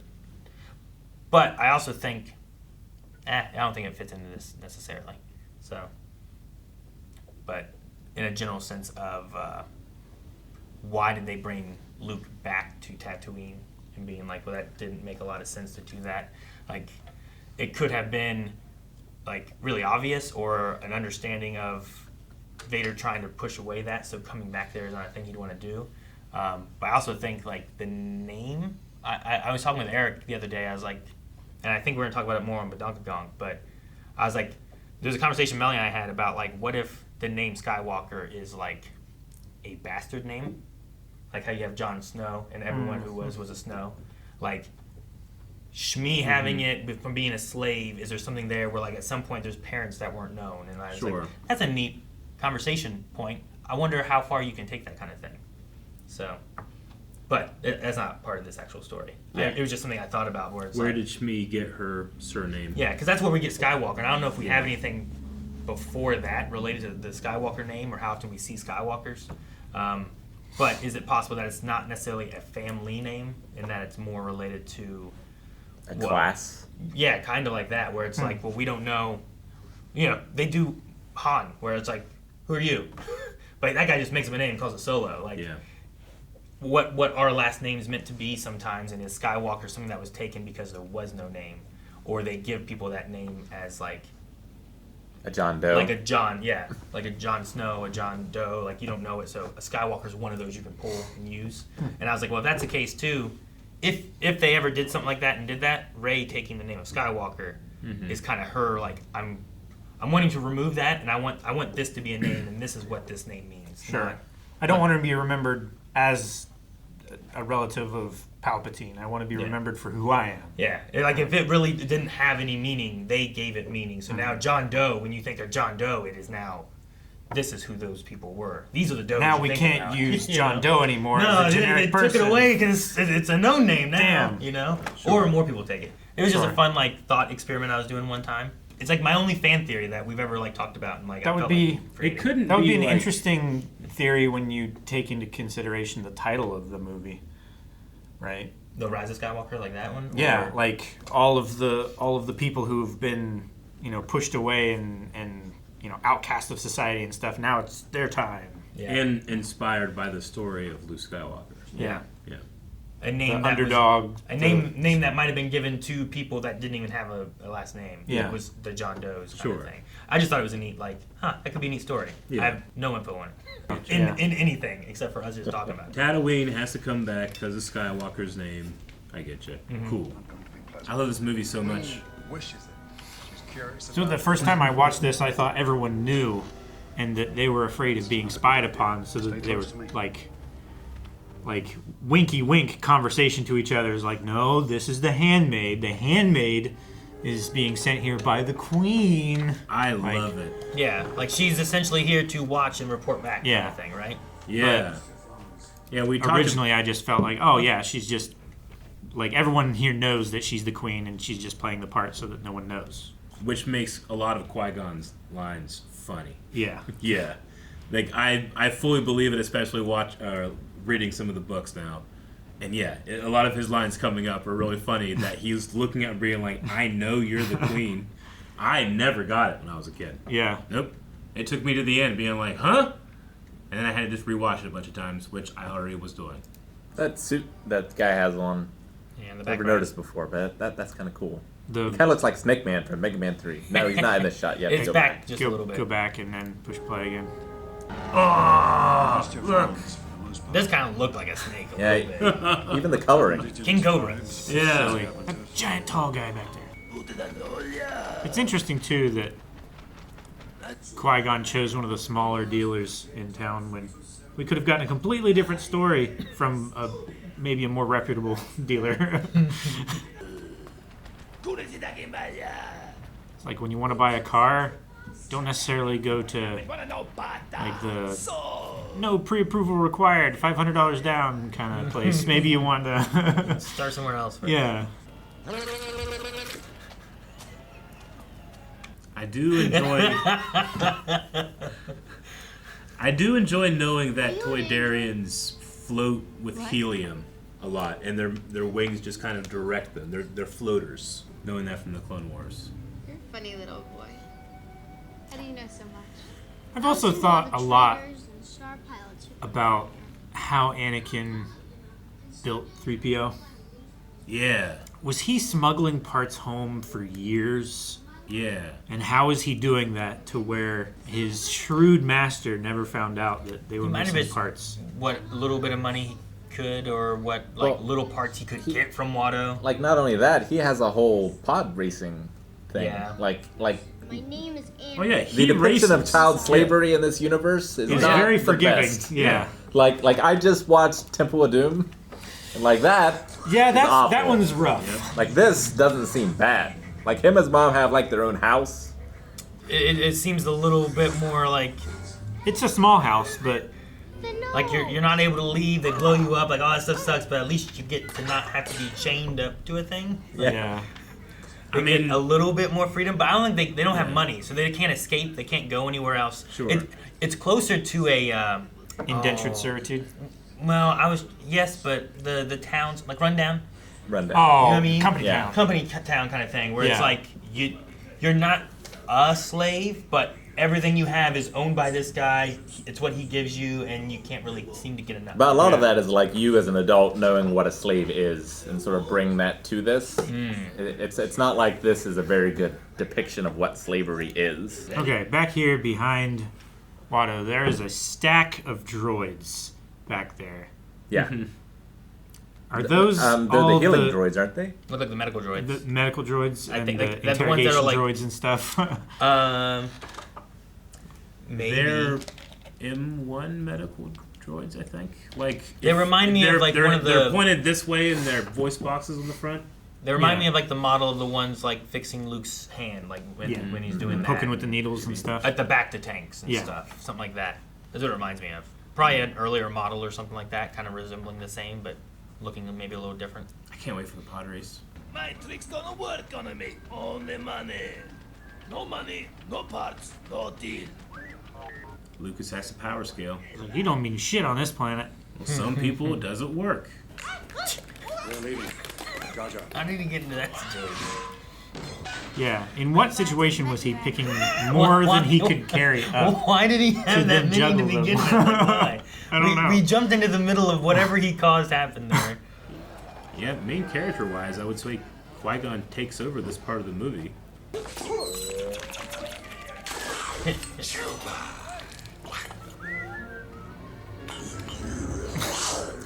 He just starts whistling to walk away. But we're also like, what, almost 40 minutes into the movie, and like, things are happening, but like, there's no characters on any journeys yet. Me too, so radical fun of you, chow. I would say Padme's on a journey. You just don't realize that she is yet. The journey started with like landing as an ambassador for Qui-Gon and Obi-Wan, right? I'm talking about a character's journey. Well, like Luke Skywalker, like, you know, starts as a naive farm boy, right? And it's like he grows and becomes a hero. Yeah. But like Qui-Gon, he's already what he's going to be at the end of the movie. Sure. So like it's getting to Anakin too late, as he's going to be growing through the series. Like, yeah. Later, I mean, like later, Anakin doesn't grow at all in this movie. Like Obi-Wan, I guess a little. Like he goes against the rules at the end, but he's still following the rules by following his master's wishes. I guess it depends on what you're looking at for change. Like the only world he's ever known, he leaves all of it behind. Like that's a big decision for the boy. It's not his decision though. It literally is though, right? Isn't it? It's like he's choosing. He's like, I don't know if I want to go. Like he has to choose to say goodbye to his mom and go. Yeah, his mom asks him if he wants to go, and he chooses to go. Yeah, he has to say goodbye. There's a whole they didn't come operatic theme for it. They didn't come and just take him. It's if you want me to take him, I will take him away. Well, yeah, from like this, do you want to be free or you want to be a slave? I guess Sure. is the choice. Yeah. Yeah, which I mean, you were saying about slavery being important to show that slavery is bad. Like his choice is to stay in this. I mean, as you said, it's not as bad as some slavery can be, I suppose. But yeah, I mean, he's also still a lack of freedom, but leaving all of it, leaving his mom, separating from the only person he's seen to like that seems to love him. You know. Also, just because Qui-Gon like arranged the deal with Watto to free Anakin doesn't mean that that was contingent on Anakin going with him. Like Anakin, I think was free either way. It's just whether he wanted to go and be trained as a Jedi or not. Sure. I don't know what his future would have been if he chose not to. You know. I am C-3PO human cyborg relations. I figure he probably would have been like a pod race champion and earned enough to free his mother, and then ventured out. Pod race champion, that'd be crazy. And he becomes like just a celebrity or something. A star in the pod race scene. They outlaw them at some point, right? Pod racing, I believe. In some planets, it's outlawed. I think. In the Republic, it's probably outlawed, right? Very fast, very dangerous. Yeah. Right now, Palpatine's like, it's time to break 1,000 years of silence. Sparsely populated. If the trace was correct. Peter Serafinowicz. Yeah. Move against the Jedi first. At last we will reveal ourselves to the Jedi. At last we will have revenge. You have been well trained, my young apprentice. They will be no match for you. I do get you, Rick, on like, if Anakin's meant to be like a lot more of that vessel of the character that you're wanting to journey with, like it takes a while to get to him, which it takes longer than I think it does getting to Luke. But Definitely. You have a similar setup in that where you don't start with him, you start with action and other stuff going on, and then characters from that find Luke Skywalker and deliver him to more, you know? You could get that amount of story before introducing to the main character by including some of Rogue One. You know, sure, I get more of the, dealing with the attack on Naboo and stuff like that. You just bring that timeline back more, and it still feels like that was an inevitability. Sure, yeah. I saw your laser sword. Only Jedis carry that kind of weapon. Perhaps I killed a Jedi and took it from them. No one can kill a Jedi. I wish that was so. I had a dream I was a Jedi. I came back here and freed all the slaves. Yeah, nothing. I mean, I agree in terms of the pace. Nothing changes for Anakin until he fails to do that in the second movie. Yeah. Right? He comes back too late and his mother dies in his arms. Mm-hmm. These junk dealers must have a weakness of some kind. Gambling. Did you call it a lightsaber? Yeah. Have you guys watched American Graffiti? No. No. No? Lucas just has this way of doing the races for these really cool old engine cars that he just was like, I'm gonna do that in space. So these are like old engines like that they fine tune and then just strap themselves to the back of and race, you know? It Like really only is. species that have instant reflexes can do it. Humans can't. Anakin can. He is the chosen one. You know, Qui-Gon's sitting here like, no one sees this? You know, that type of thing. But because he's a slave and he's on Tatooine, doesn't matter. Sure. You know? Even if he is remarkable, he's unremarkable. Yeah. Which, if he were so well hidden, you know, from the Jedi, did the Force want him to be found or not? Sure. Is Palpatine targeting him or not because he's already sent Darth Maul? Sure. You know? If human reflexes are so bad, then, like, why do they have such a prominent place in the galaxy? Because we're fucking... Can't kill us. We breed too fast. Yeah. Way too horny. It's an invasive. And we'll fuck anything. An invasive species. Yeah, we really are. Our language is galactic basic. I don't know. Because, like, humans having slow reflexes and Yeah. everything else never seems to impact anything else in the universe. Sure. I don't know. Well, I mean, I don't know if... They're mostly like Corellian that like build ships and, you know, they're like mechanics and stuff like that. Yeah. Humans. I would be interested to see... How fast like, does a pod car go? Yeah. Hundreds of miles an hour. I don't know. Like how- compared how to an many? F1 car or I something. was going to say, like, how many hundreds of miles an hour? Is it like 200 or 300, or is it like 600 or 700? I don't know what the answer is on that one. I never even thought to ask. I mean, they don't... Because they don't F1 break the cars go sound real barrier. fast. Flag racing, I think is what it's called. 435 miles per hour. Is that top speed or average? Some reaching top speeds of 900 kilometers per hour, so 560 miles per hour. Okay. So on a straight, that wouldn't be too bad. That would be like Yeah. salt flats.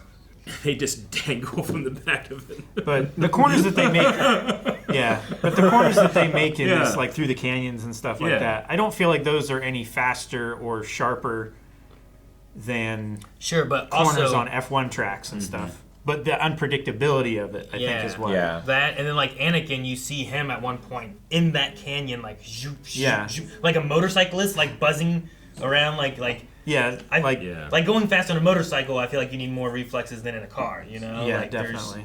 There's a difference in that. He has to have such quick reflexes. It's a Jedi trait. He deserves better than a slave's life. Yeah, they don't have race stewards. Orlick Davis. Mm-hmm. Which one? The little Rhodian. The Rhodian. Isn't that sweet? You can tell in the shoulder movement. I'm in the boom race tomorrow. What? With this? Oh, no, you're okay, Annie. Come on, let's go and play ball. Keep racing, Annie. You're gonna be Bug Squad. If I was 8 and my friend had a car, I'd be there all the time. Yeah, That is dude. the coolest shit ever. If he was gonna be in a NASCAR race, Yeah! Those giggling shits, man. like think about that shit. I'm like, what? A ball? Look at Come that. on. I mean, you also might not take it as seriously as they are not taking it. He hangs off those to be at fair. 500 miles per He's hour. been in one before. Yeah. But he wrecked in it. But he's gonna do it again, gonna and you're do it like, again. they're so funny. Yeah. He's got to buy spare parts.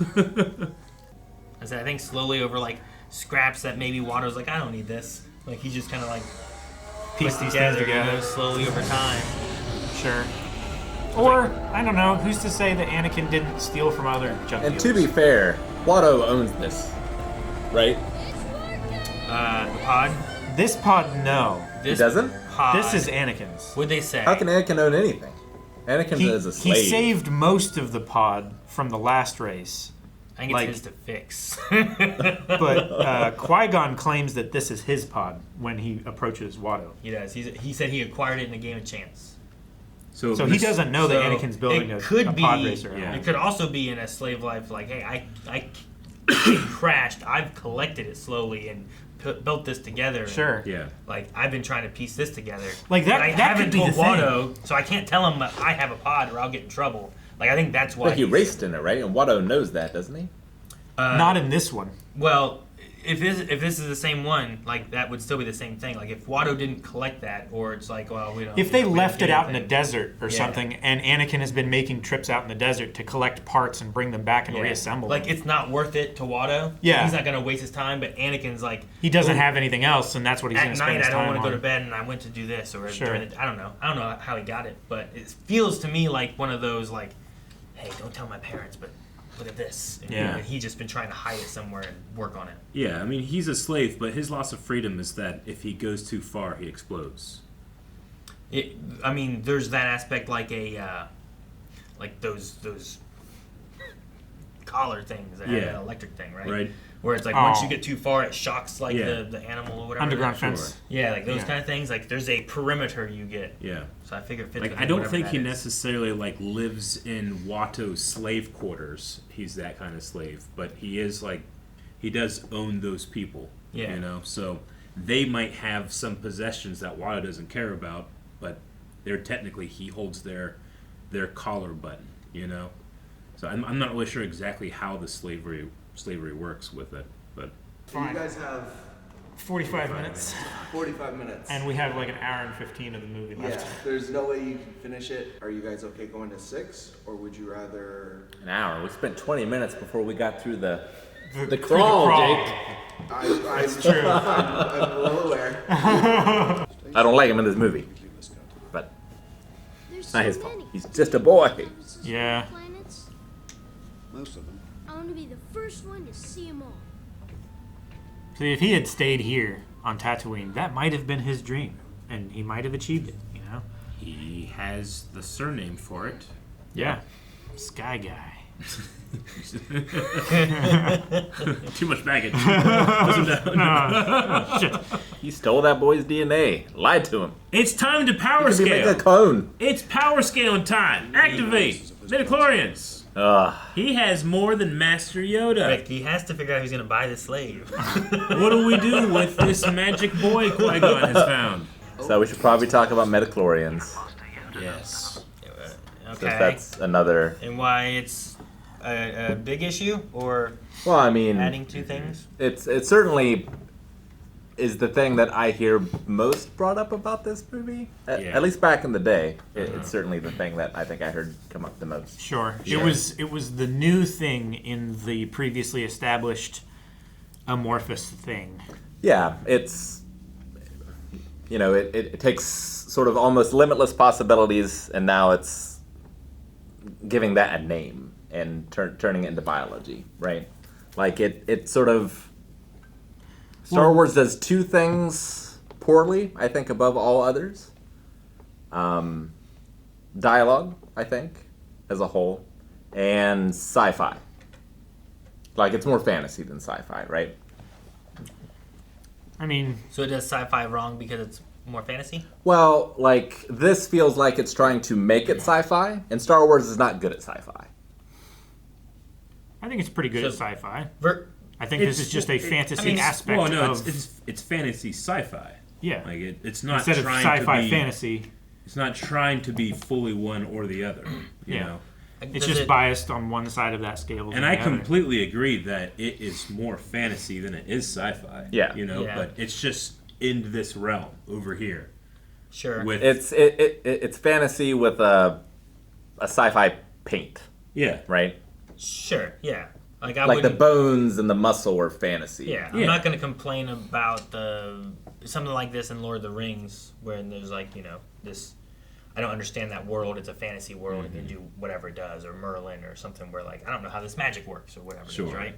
Yeah. But also in the same sense, I think like elements of like science and study will take something that seems to be magic until they understand like, oh, this is why it works that way, and now we know this.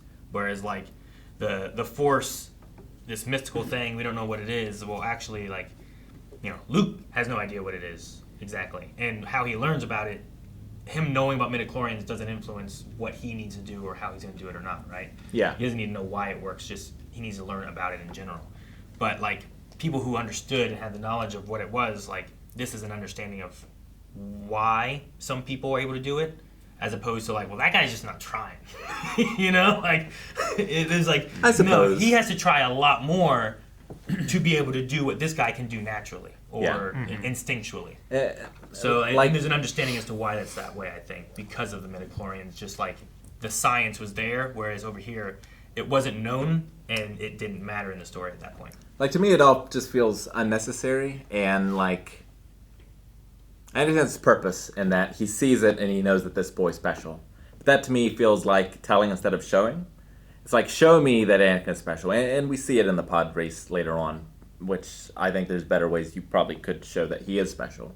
But like, just do that and be like, well, this boy is really special and strong with the Force. Like, I can see that. I can see that through his actions and what he's able to do. I don't need a number to tell me that. If that makes sense. Although, don't get me wrong, I love numbers telling me how strong someone's power level is. Yes. Sure. As I said, power scaling. Like, yes, he is so, like, we just, in like a couple lines established that, hey, Master Yoda, and everybody's going, yeah, dude, Yoda's like the best.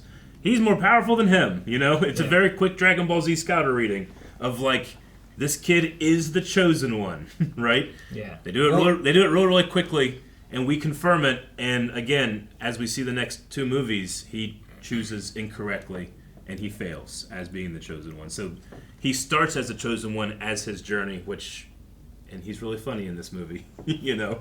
But I understand some of the line readings don't sound amazing, you know. But I don't know. I've always felt of midichlorians as being like a battery voltage rating. It doesn't necessarily mean that the battery is fully charged. You know? Mm-hmm. Good. No, in Star Wars Visions, which one was it where the like the color of the lightsaber was a reflection? It was the Ninth Jedi. Remember that one? Yeah. Like as a movie, I feel like if you had retconned that maybe, and like that, a moment like that was visual would have been so much cooler. Mm-hmm. Where it's like, okay, you know, we have Anakin, he's touching a lightsaber for the first time or whatever, and like he's igniting this, and that's different, and I can visually see that it's different, rather than just being like told a number or something like that. Like, sure, there's just other ways using the visual medium of film that I think would have been a better way to do it, rather than just having Qui-Gon read a piece of paper. Sure. We don't necessarily know how well that number references to power. I would say that in your scenario, like, we also have to be explained that when the lightsaber does this, that means he's more powerful, and then they show you the thing that shows you he's more powerful. Sure. It feels exactly the same to me. Maybe it's like it's setting a reference. Like, whenever you see this thing happen, that means this, and then they show you that thing immediately afterwards. Well, it wouldn't have to be immediately afterwards. Like, you can establish that at the beginning of the movie or something. Sure, but like in that line of story, it has to happen in that order, right? Yeah. For you to understand that this thing that is now happening is different in some way, and it's because of this. We had that in that Visions episode, and it was epic and awesome, right? Sure. Yeah. Like, you know, we could have had something like that here. Yeah. Yeah. As that reveal. I think the only way to really make it feel like something close to that kind of more instant, ooh, that felt good moment in film, is to try to acknowledge that it, shit, I lost it. And, you know, there's a lot of stuff you have to change about this movie in order for that to work. Like, it's a completely different movie. But yeah.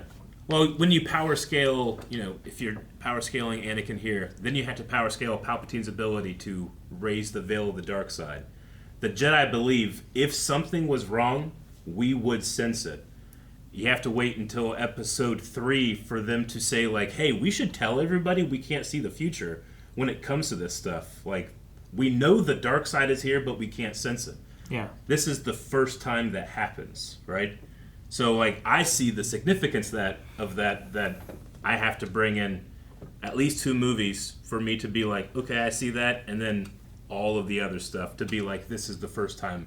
So this is the Sidious first time that does happens, this. you mean, in that he couldn't sense that Anakin was powerful? Right, they can't sense the dark side around Anakin. Oh, okay. Yeah.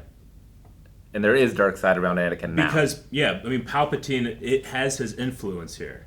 Like, there is the dark side that surrounds us. You know, Anakin is a virgin in the Force. He's trying to find balance. The dark side is always with Anakin. He's born into slavery.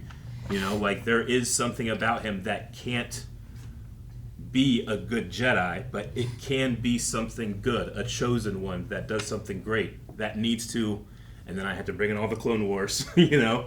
Well, with but can you just say that, and- like Anakin right now is at a balanced state and therefore isn't detectable? Because, like... That's exactly what I was going to say. Mm-hmm. Like, his force balance is in a quantum state because it's undecided. Yeah, Sure. so you don't have to bring any of that Shorting of Palpatine Jedi. stuff in at all, I don't think. Yeah. You wouldn't have to, Like, right? Yeah. Like, I do think, like, this here is a discovery by Qui-Gon that then Palpatine starts to utilize. I think there's also maybe connection there that could link into...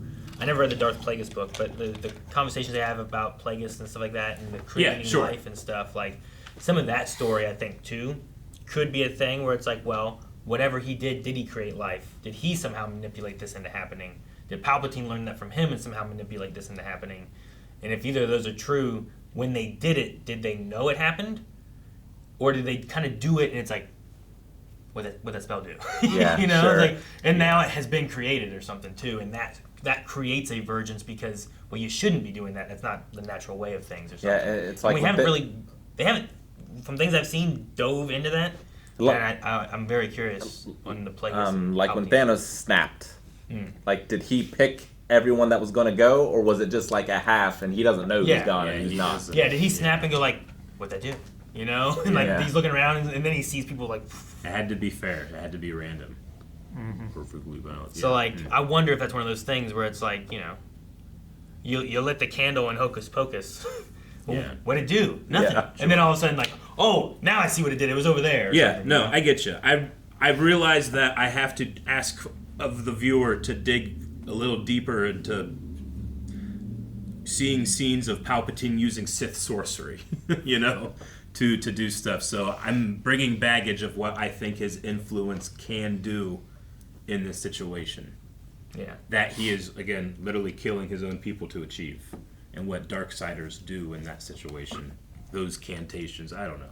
Yeah, and like we don't know any of that in this movie especially, Not but even in the trilogy Not at of all. movies, we don't know any of that. That is me, a biased fan of the franchise, having a thread pulled and a lot of stuff, maybe like, ooh, you know, that type of thing. But I understand that some people might be like, he said some cool stuff, Maul was cool, but he died. Okay, what happened? Nothing changed, that type of thing. I have to understand that change happens later, and is that enough for me to be satisfied with just this movie or just all the movies at once? I don't know. No Jedi has. Power What scale. does that mean? I'm not sure.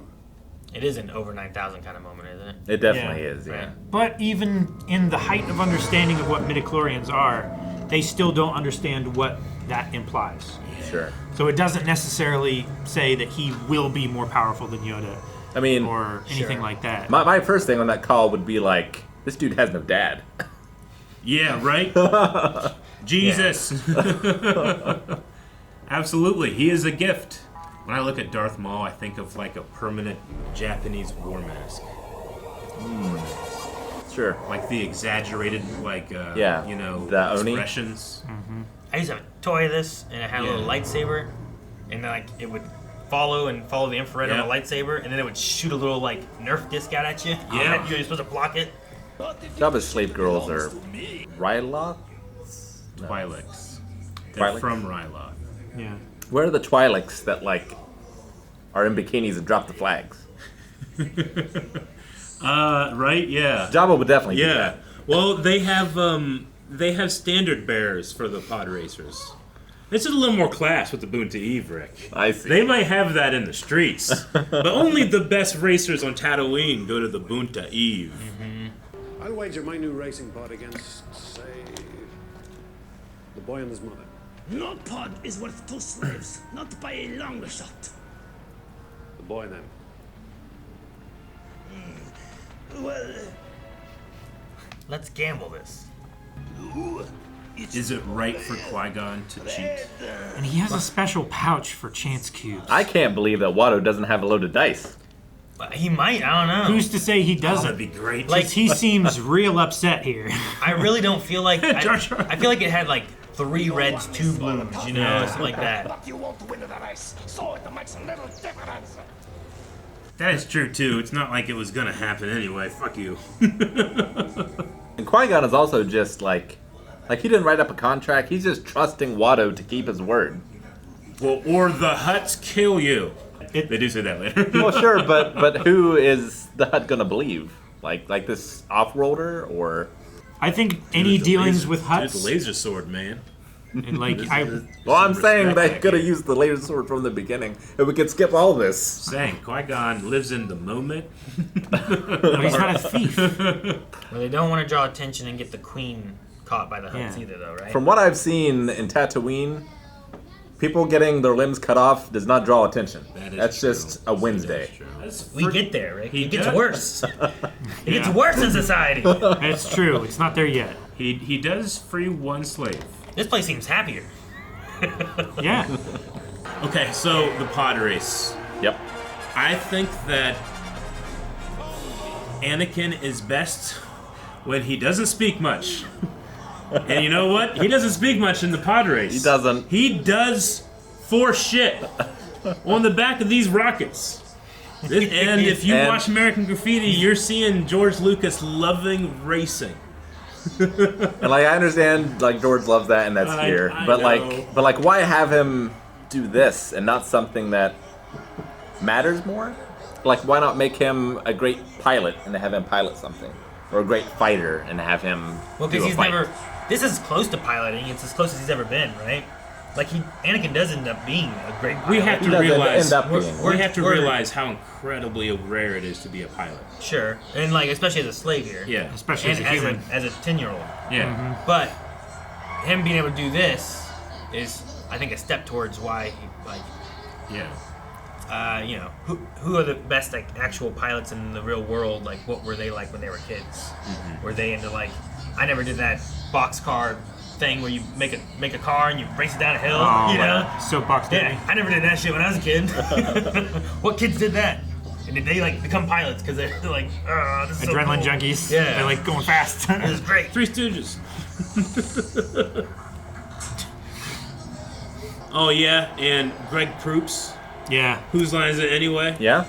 You have to you gotta bump your score like at least a little bit. It's pretty good. It's no the announcer from Major League, but it's pretty good. Yeah.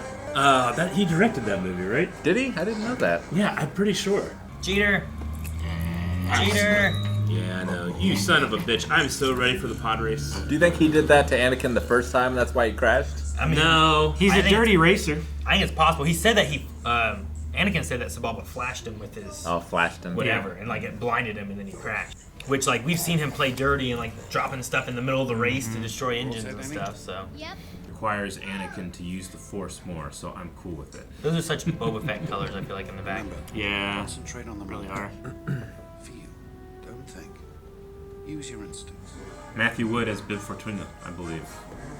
In this one, I believe so, yeah. I think it was the first time he did it. Yep. He's a sound designer, and he voices General Grievous. And all the battle droids. Yeah. That one with the claws kind of looks like the main car from Thundercats. Oh, Thundercats. Yeah. I don't know. It's almost like Speed Racer, Wacky Racer. Yeah. With jet engine. Both of those things are better than this race. I don't know. I think that no, man. Okay. Listen to the sound. Ben Burt. Oh.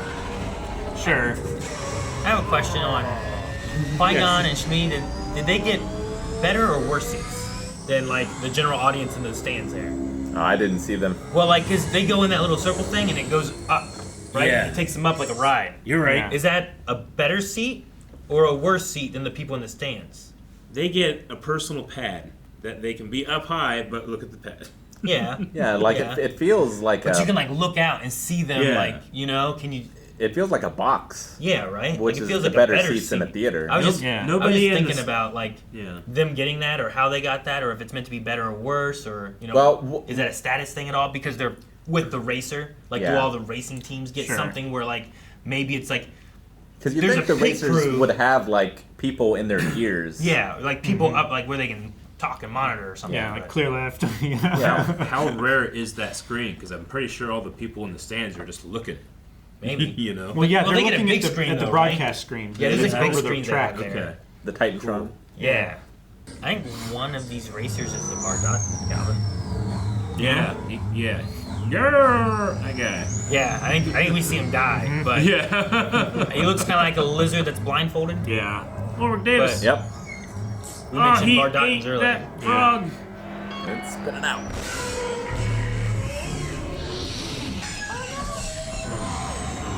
Ah, compressor stall. Oh, dude.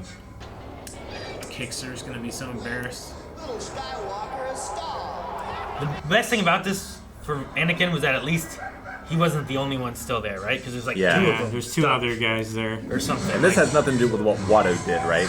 I don't know, maybe it could, I don't know. Wadu? Sabalba. Sabalba. Sorry. Yeah, Sabalba. Yeah. Like we didn't see what all he did while he was like roaming be. around a bit, Oh, this lever, and then 3 levers. I love the sound of this speed. That's a great shot. It's Whatever drone or whatever they have, It's a supermoto bike, right? How many racers actually finished this race?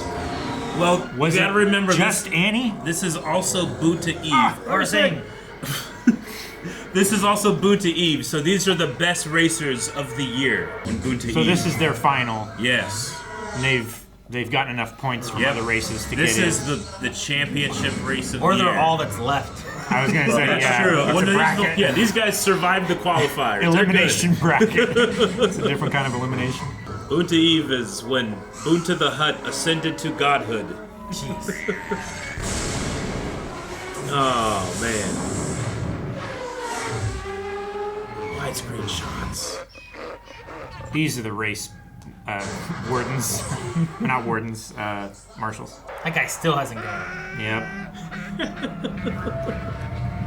Yeah, he's like almost a lap down. Dude, look at the heat reflection on the bottom there. Oh, man. Ooh, there goes Quadranero's power coupling. What is he gonna do here? Like at those speeds, having your hands like above the windshields, like wouldn't the wind be so much? Oh yeah. Aerodynamics is Yeah, but you're sticking up.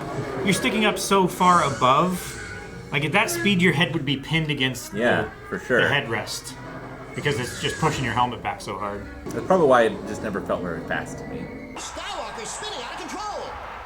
It's a neat trick though. Spinning.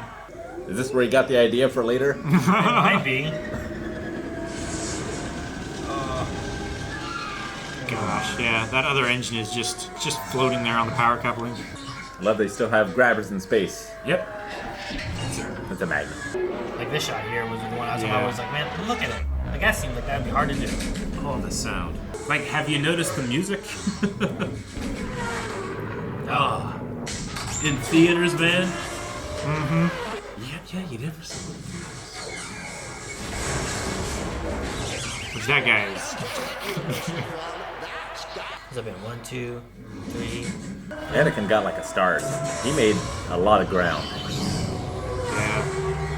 The Force is with him. Oh. Look at his face. You also might have it like Mario Kart. Like, like... Well, that's what I meant. Like Playing like he's Bowser. way in the back and he gets a star so he can catch up a little. Well, yeah, but like also Bowser's top speed is as much as it is, but he gets a lot more pushing power too. Whereas like you take one of the smaller characters, they have a higher top speed, but They don't have as much torque. yeah, and their like acceleration is slower too. Are you suggesting that we were missing like a blue turtle shell? That would have been kind of cool. No, don't fry him with your laser. Now, was that... That would also fuck him up too, though, right? I don't know, man. Like at that point he crashes, he's coming directly back into Sabalba. I mean, I trust he knows what he's doing, but I don't know, man. This port seems hectic. Yeah. Well, the music has finally kicked in too. Sure. Right? Well, it's because you have to be your own pit crew and race engineer and Sure, it's also 3 laps, so Yeah. like, you don't get a lot of like error time or anything. You don't get a lot of time to tune the car into the track. Yeah, make up that time later because you get more laps or something. I love that John Williams comes back in when Anakin feels panic. Yeah. And then that way he's already there when he overcomes panic. Because I loved the silent, just sound effect thing, but the final lap needs to be special, right? Yeah, I think the earlier laps where there was more racers, there was more sound effects to take up that space. Yeah. And you didn't feel the quiet between, the camera turning and then whizzing by so much.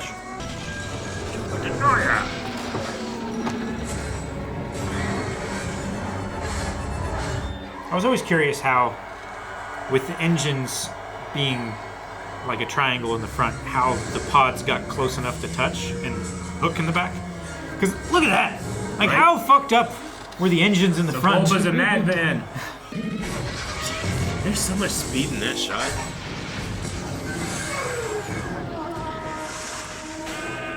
I always thought that was him spinning there, but his is sliding. Yeah.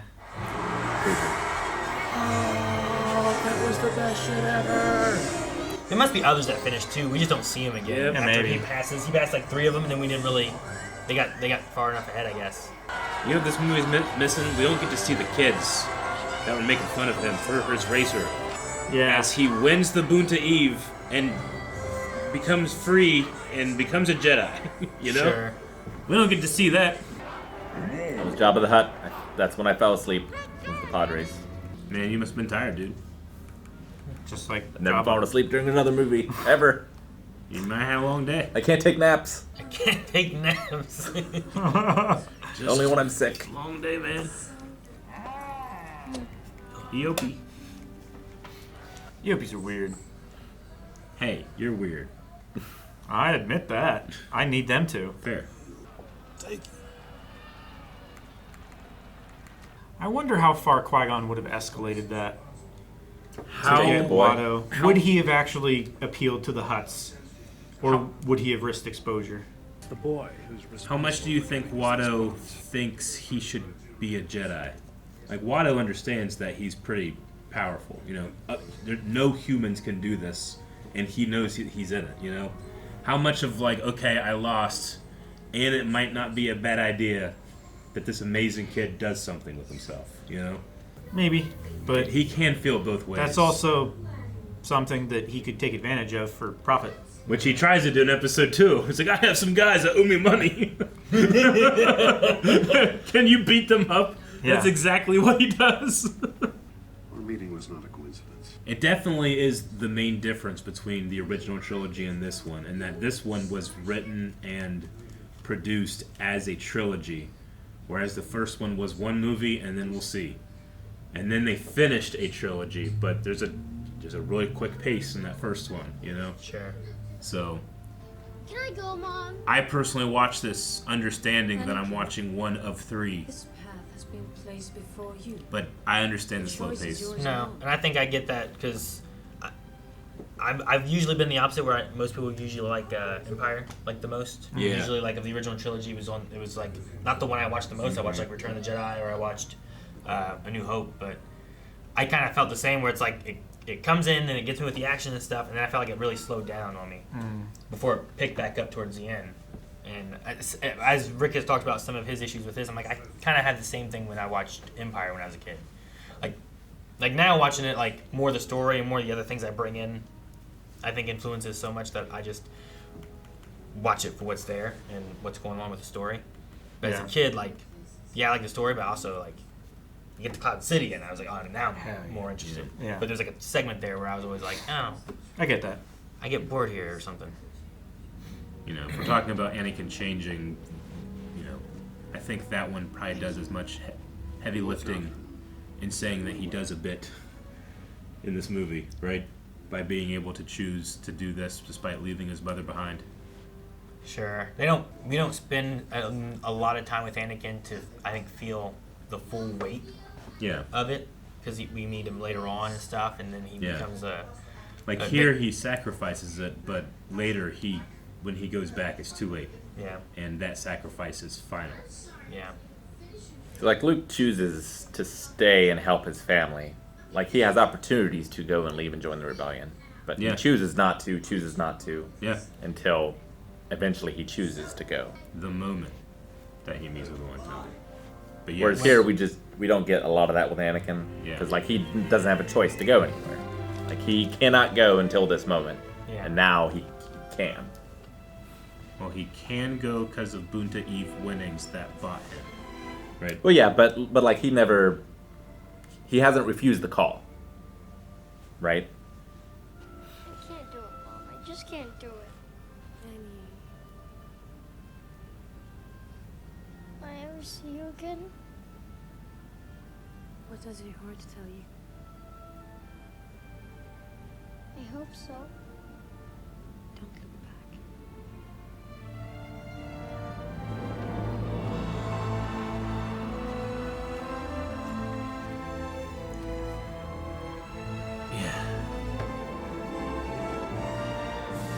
I realize a lot of retroactive weightlifting being done to me right now.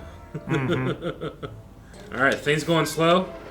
Darth Maul has a Harley and tries to kill him, and then lightsabers come out. And suddenly, in our wide shot, we can't see the lightsaber battle. There we go, one. We got one. Oh, shit. You know why? He's got to save it. Duel of the Fates is going to come. We'll see it then. Well, he's also kicking up a dust cloud around him, too. Definitely. But we don't get to see the incredible movement we know that is going to come later, you know? You got to tease it. The big moments at the end of the movie, not right now. It's when you hear sounds and you see the silhouettes of the turtles. Yeah, right. Before you see the turtles, right? Like, you get a little like, ooh, that looks good, okay, what? We should be patient. Anakin Skywalker? Jar Jar would have found a way. Obi-Wan Kenobi. Jar Jar might have saved the day. If? That could be a story there. What the heck happened? We could do this. It's like Crow from Ruby. It's like there's only two people. What if Darth Maul was luck 30 has to happen seconds early? somewhere. I had a toy of him in his chair from like KFC. Right? Really? Like all the merchandise. They had Wind KFC, Taco Bell, and Pizza Hut had toys all the time. And it was in a little box, and you would wind it up, and he'd go. Oh, neat. There was one of like Jar Jar on a lily pad, and you would wind it up, and he'd kick his feet, like you put it in the water, and he would like float along a little bit. They made so much merch for episode 1, it's ridiculous. I had a popsicle that was Jar Jar's tongue. There was more than popsicles. There was a lot of Jar Jar tongue merchandise. There's a lot of Jar Jar tongue. Yep. Yeah. So one at a yard sale a couple years ago. He's got his feet up on the table. There is probably an interesting foreshadow there with her coming and listening to that recording, right? Yeah. Like, well, yeah. So like, do you believe that all your people are dying? Well, yeah, but like, what, the Handmaiden's doing that? It'll bring you good fortune. My favorite thing about Anakin's innocent theme in this movie is how easily it ends in the Imperial March. Like, we're setting it up a bunch with these scenes, but later, stuff will resolve. Dang it, we haven't watched Superman 2. Coruscant. I haven't. You don't understand. I've never seen it. Chancellor Valorum is General Zod. I love the way Qui-Gon walks up with his hands here, like he's, and then as soon as he sees the Chancellor, he's like, okay. Yeah, right. May I present Supreme Chancellor Valorum? Welcome, Your Highness. Is that like first shot of him, like from Anakin's perspective for the most part? Like they show him kind of walk down, but then like we're looking at him from down here. Like he's above us. Oh yeah. You know, obviously, this is probably the movie that has my favorite lightsaber fighting in it, and we're saving up being able to actually see what it's going to do whenever we have an enemy to fight, right? Yeah. But I don't know, Rick, how much do you bring in with Liam Neeson being Qui-Gon Jinn? I bring in Rob Roy. Oh, I mean, Rob Roy's amazing. How good he is. He's really good. You know, and then I have to apply my superpowered monk space. Yeah. I can see everything, so spinning is cool thing, you know? Yeah, like it would have been cool to see him fight more. Yeah, Aaron, you talk all the time. What if Qui-Gon was alive during Attack of the Clones? What would Dooku do? Yeah, I don't know what the story would be so different. I think if he doesn't die, if something in the story changes enough that he doesn't die, that what if I think changes a lot in the future. Yeah. Our best choice would be to push for the election. I think there's a really good case of this being a fantastic accident of timing that Lucas spent this long to do the prequels, develop digital technology right when it kind of makes sense that this guy would look this old if he wasn't old Emperor in Episode 6. Decades later, you know?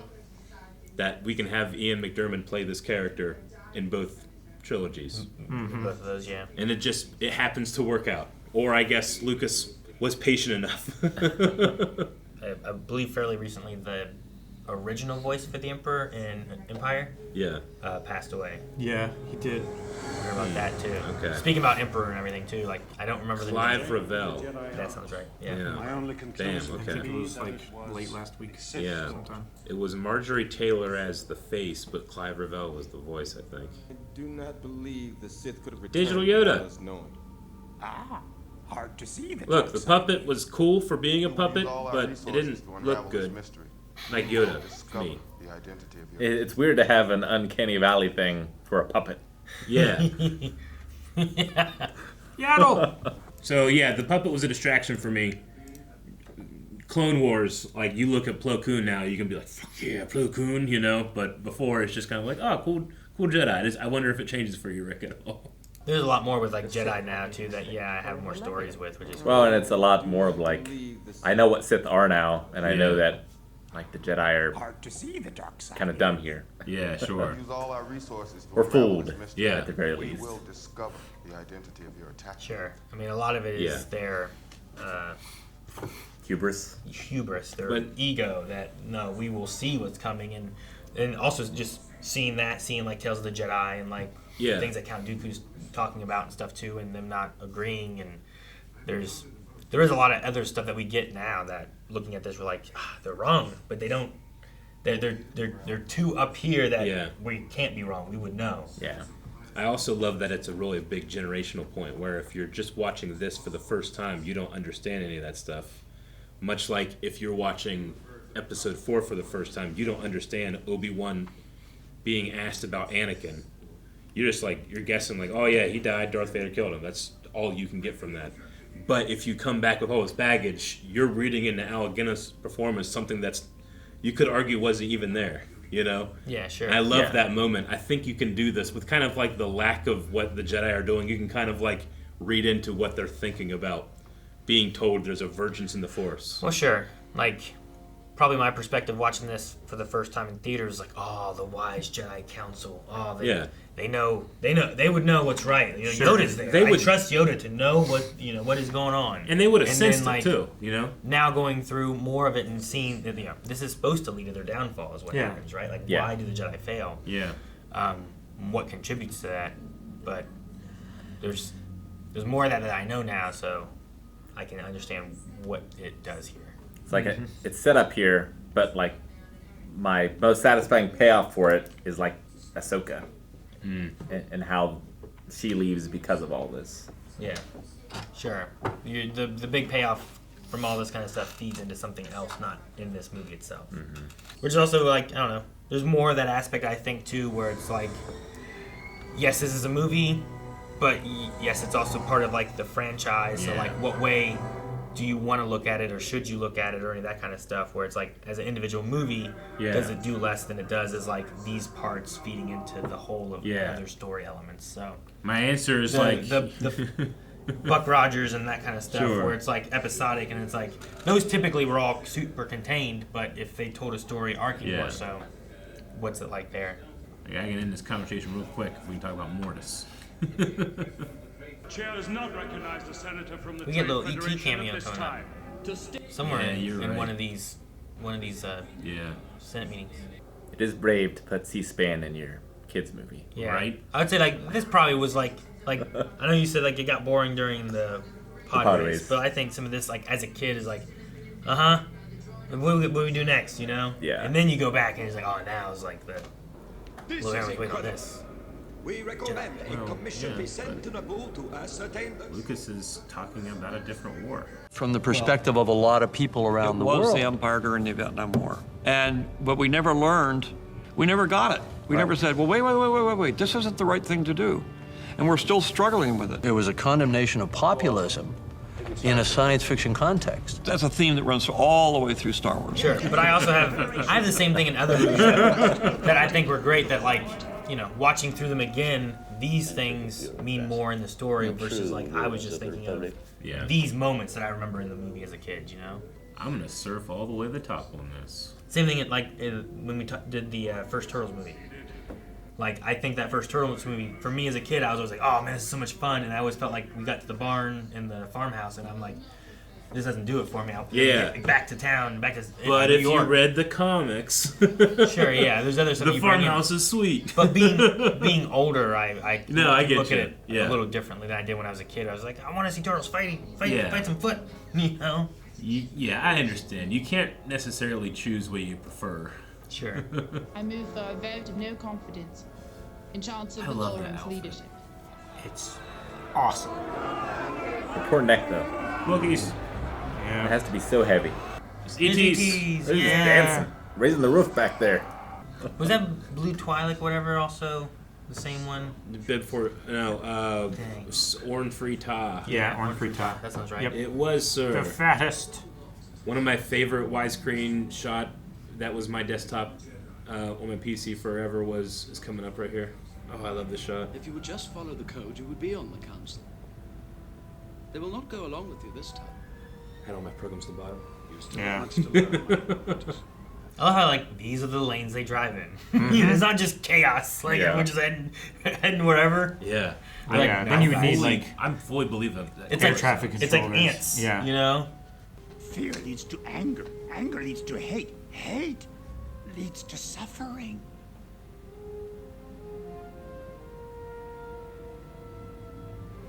Those are wallpapers there. Yeah. Look at that.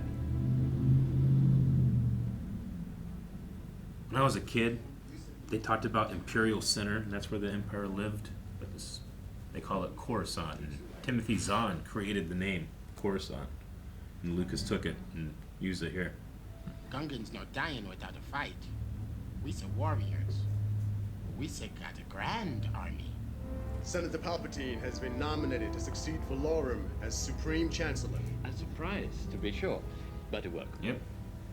I've used you. Go away. Tanaka's happy, right? Like he's excited about that news. Like he has like a budding relationship with him too in other elements. It's like him being so happy about it kind of feeds in with like what they did with him and other stuff, which is kind of cool. It is clear to me now that the Republic no longer functions. I pray you will bring sanity and compassion back to the Senate. I mean, it's interesting, I think, that she says that and then goes into becoming a senator, right? Like, she wants to make a change in it all. I mean, she doesn't believe in it anymore. Well, yeah. Like, the Supreme Chancellor hadn't even met her until now in person, you know? I take Anakin as my Padawan learner. An apprentice you have, Qui-Gon. I am ready to face the trials. He is headstrong.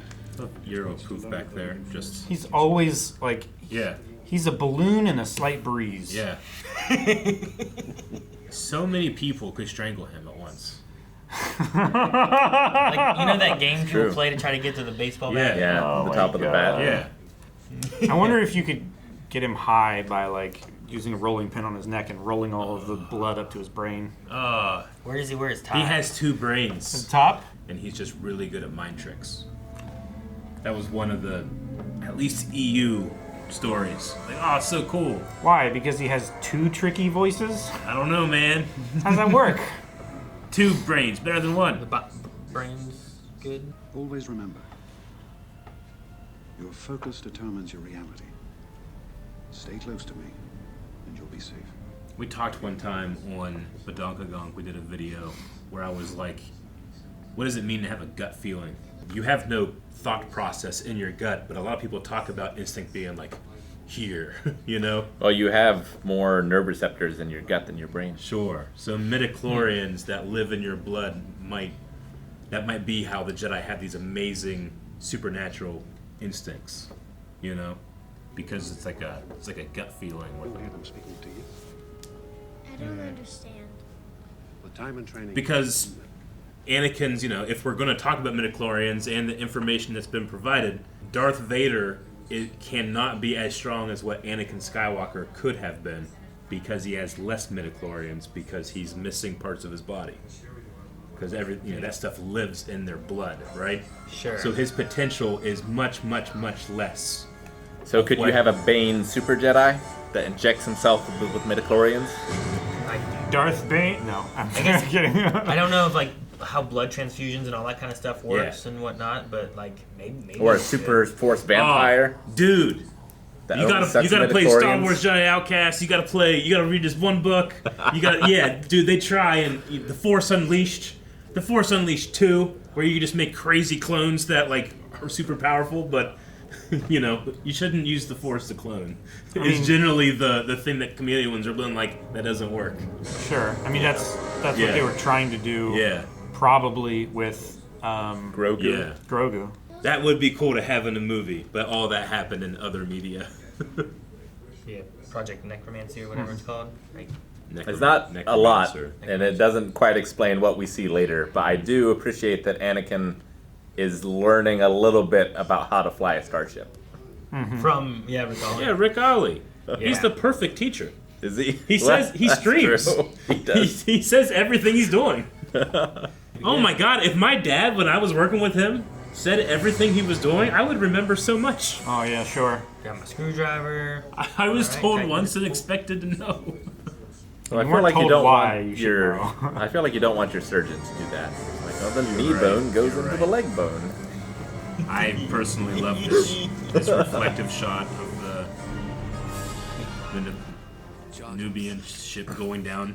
It's 1999, so what looks good? Wet stuff, kinda, but reflective stuff looks good. Yeah. Reflective ship. Silver Surfer. It's crazy that they're going back to this planet with all this going on. They have to bring Anakin because they've taken him from his mom. Yeah. They can't take him back to his mom. He's Yeah. not they're not gonna train him, so he's gonna train him on his own. So he's like, just taking you with me. Just stay close, kid. We'll figure it out.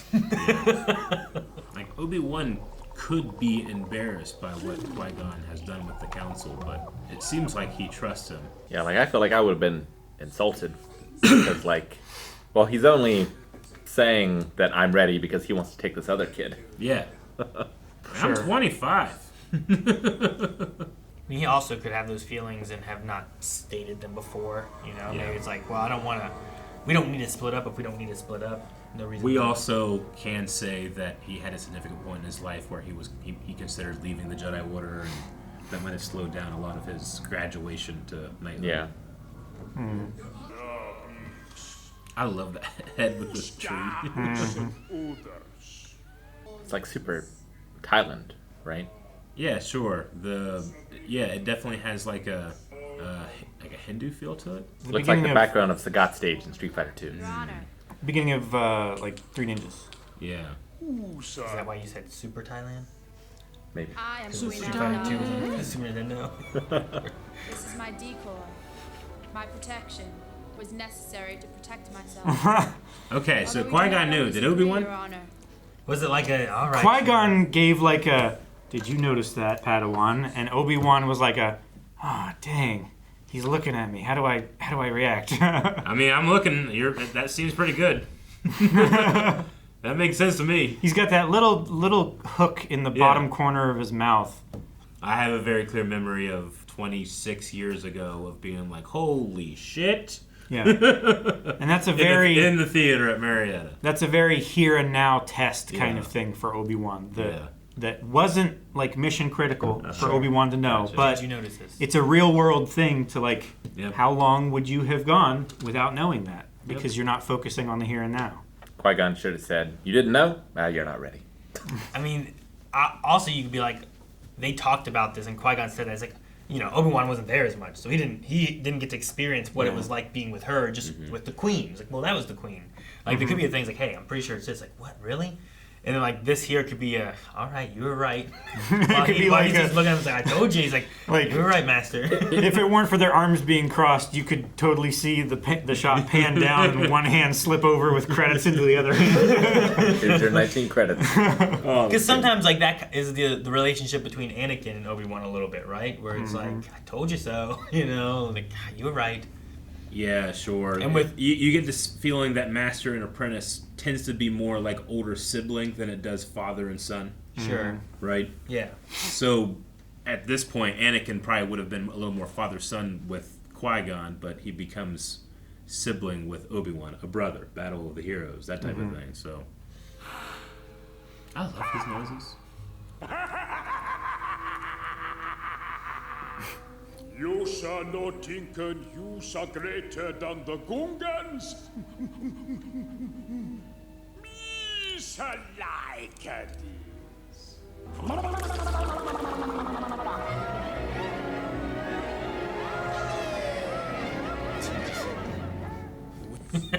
I mean, something that survives in the public consciousness for generations. I do always think of Risa being friends. Yeah, my nephews do that. You know. Yes, my master. Another line. I love these binoculars. Yeah. Like, it looks like they have frog eyes or something, you know? Yeah, exactly. All these guys in the background that show up are literally the guys that have been fighting the droids in the city. And they come here to join. Why you make him a general? Because he ain't going on the front lines. Hey, you brought him here, you lead this. Jar Jar gets one more chance. All right? One more chance. It also might be like, they talk about them being warriors. Like, what are the titles that they bestow on people? Like, what categories do they have? If they're more of a warrior culture kind of thing, like that might just be like a great honor to bestow on him. But it's all war related, you know? So it's like, they also use the same resource as the Nubians. They mine for plasma for energy, but they use it to just literally just throw it at you. You know? With their big giant boomer balls.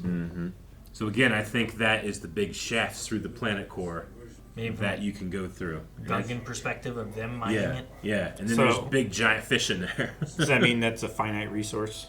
I think so, because they also do it to the moon. Because in the next movie, they blame the explosion at the beginning of the movie on miners on Naboo's moon for plasma. Yeah. So they are taking over the planet because they want the plasma? Yes, but they're also doing it at the direction of Darth Sidious, who is making a move on becoming the Chancellor. Yeah, like these guys have been funded by the Sith to have these giant war machines, and he's being like, all right, do some stuff with it. Literally go to this planet and blockade it. Well, hey, can we do that? It's like, fuck it. I'll make it legal, and then he becomes president. I think he's like, yes, I will take care of it. I will, I'll do the things to make sure you guys are good. I mean, he's using them, but they just follow him. Yeah, I was like, well, what's in it for them? You know? Yeah. Yeah, I mean, if they're gaining the trade agreement and taking over Naboo, like, there's a lot to gain there. Money from Naboo, especially with the plasma and stuff, the way they work with that. Yeah. But there's not a lot of that that's, I guess, Stated. super like gone into in this. Just some of the trade treaty stuff they mentioned in the beginning, I think, but they're not like specific in what all they're getting. I think the only times that you get more of that is from other mediums and whatnot of what the specifics are versus just the trade agreements and the peace treaty. Yeah. When it comes to the Gungans, I love these two shots, two wide shots of the mist going to it. It's just, I think it's the best they look in the entire movie. Like how cool their culture can be and the war they can, wage. Sure, because even their mounts and stuff with the giant feathers on them. Yeah. Like, they look like the trees around them, so it's a natural form of camouflage to blend into your surroundings. Like, if they stopped moving and they didn't, you didn't see the silhouettes moving in the fog and stuff, you might think those were just trees standing there instead of a very powerful, very near army. So do these Gungan horses and elephants live under the water with the Gungans? No. Or they also have land? They also have land. They were right now in their sacred lands where there's... Do you remember the Upis? Eopes. Yeah. Like in Clone Wars, when on Naboo at one point, there's a Gungan there who's like a shepherd, and they're like drinking the water and getting sick. That's right. So there are some Gungans that they go on the land and do those kind of things, but Blue Shadow that's like Virus? their capital city. It might be Blue Shadow Virus, I think. I'm pretty sure it's the first episode of that arc.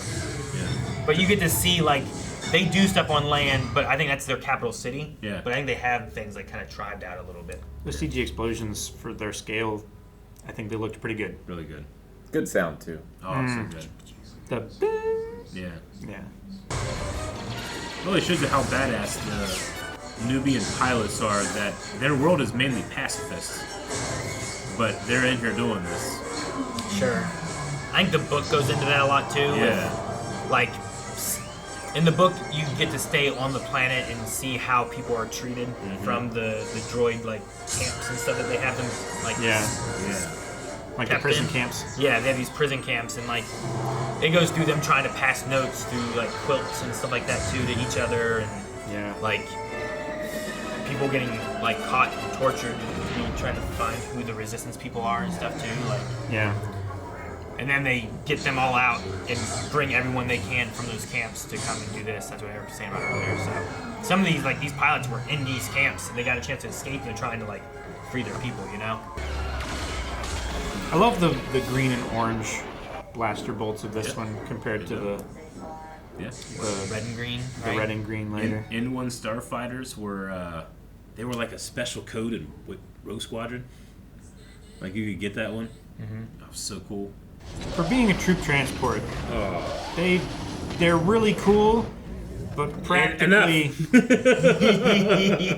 it transports I'm so a lot. sorry. But yeah, the deployment is really slow and it's really vulnerable until especially they all at the boot up. army, right? Yeah. Is that what you mean? Yeah. Whereas like you think of like big wars with like troop transports and it's like pull up, drop the thing, everyone runs. charges out and then they keep moving. That's why we did it over here. Yeah, I know.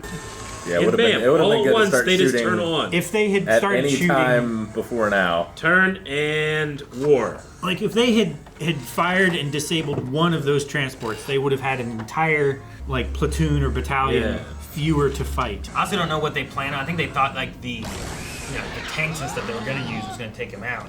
Sure. So them being behind that wall is probably also a thing where it's like, well, they're not going to come out because we will start shooting and get them. So we have time to deploy right in front of them. We're not scared about them. Speaking of a what if this went a different way? But it doesn't. We'll handle this. We'll take the long way. Sith versus I love how they Jedi. don't even hesitate. It's like, no, we can help you. It's like, I don't want to fuck with that guy. And I'm thinking like, man, last time they fought, I couldn't really see what they were doing. Better be good. John Williams lit the piano on fire.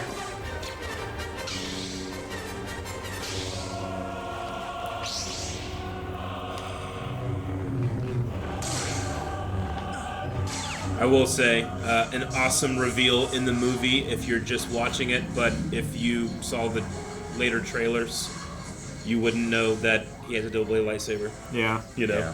So I don't know how many people look at Darth Maul for the first time and not know that. Sure, yeah. But imagine if he didn't. Yeah, no. Imagine. Yeah. Well, because the one trailer we watched, it was in there, too. Yeah. Damn you, capitalism.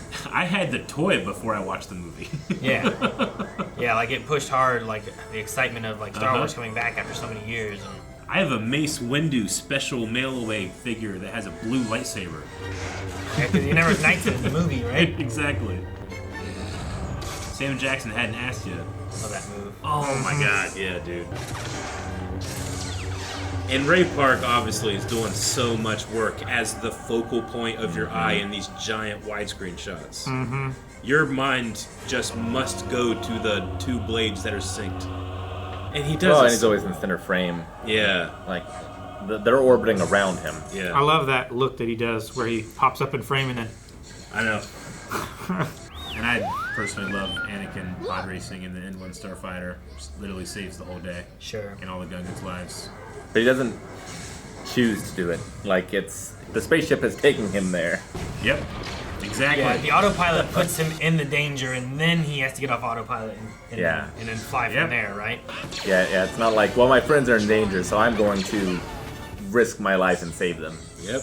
Yeah, I suppose so. But also the way he talks doesn't sound like he's In danger, yeah. like he's that no, concerned. no, It sounds like he's it's like he's on a ride. oh no, R2, whatever will we do? You know, like he kind of has that like. Whoa! like where Luke is looking and seeing like his friends die all around him, and it's like heavy and. But there's no connection with this. You're the invincible 10-year-old right now, you know? This is the age when kids are like, I could jump off the roof with an umbrella, Mary Poppins floats, you know? And you're like, hell yeah, what are you talking about? He already does pod racing in the past and crashed and still kept going with that, you know? Like his personality definitely has that adventure, adrenaline, maybe like Try spinning. aspect That's a of good it, you know? Plus, I freaking love the baby strollers of little Anakin helmets.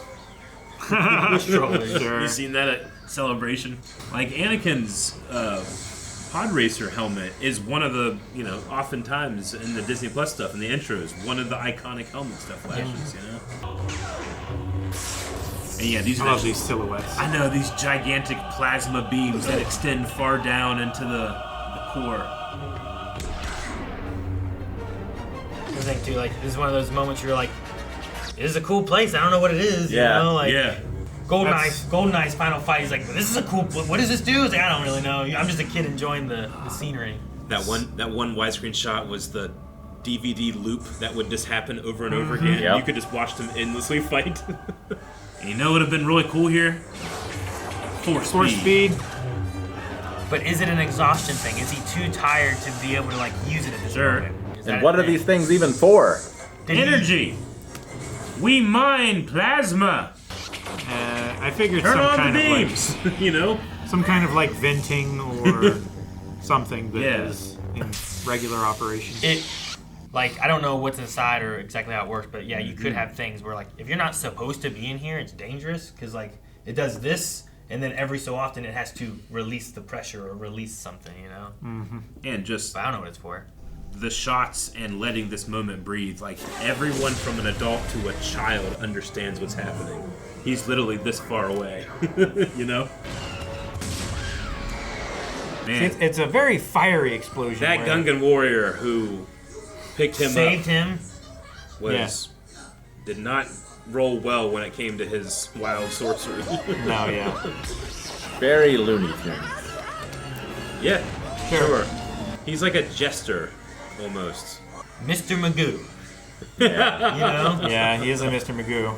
I mean, I point to that stuff and say that's where it's more fantasy than it is sci-fi. Again, not his choice to go in here. No. It doesn't necessarily look like his starfighter is damaged beyond the point of being able to control it. No. Like No, it looks like it's just surface scoring from the plasma. The only thing that serves Anakin here is that of all the pilots, he's probably the only one that can get out of this in time. Sure. Because of his high intensity pod race training. It's like for other pilots, it might be like a sacrifice kind of moment, but here he can outspeed it. Yeah, Bravo 2. Whee! He could do it. I figure it's probably the troubleshooting your own. If I was Obi-Wan, I would just book it and not have the saber out until I got there, I think. Sure. It's too late. And the chess match is on. They all ignite at the same time too, right? Before the gates open for anybody? Well, it goes in they're waves. closer. The far side opens first, and it's the first to close again. Yeah. The distance between the first and the last one is the time it has to run.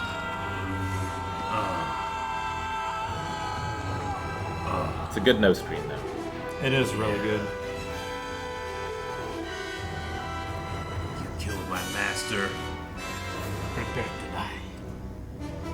See, in that moment, the focus shifts a lot more too, because like a lot of that fight you see more from like an Obi-Wan perspective than you do from Qui-Gon's perspective. You know. And then in Duel of the Fates, John Williams has this like, Brava, Bravata, which is Brava, Brava, Brava, that thing, but it's like a Sith chant. Whispering Whispering in the spell. background.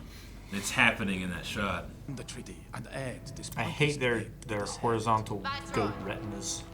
Your occupation here has ended. After her! This one's a decoy. Sabe. Captain. See, stuff like this is a secret because that's supposed to be a pacifist throne. It's actually not typically there, and their time here is what they put it in there, like as a precaution as things are going on and stuff. So like there is a story behind that being added. That's cool. Here we go, man. The best, and remains the best, and has not been beaten, except Acolyte got close. Gosh. So good. The reflections in the floor. I know.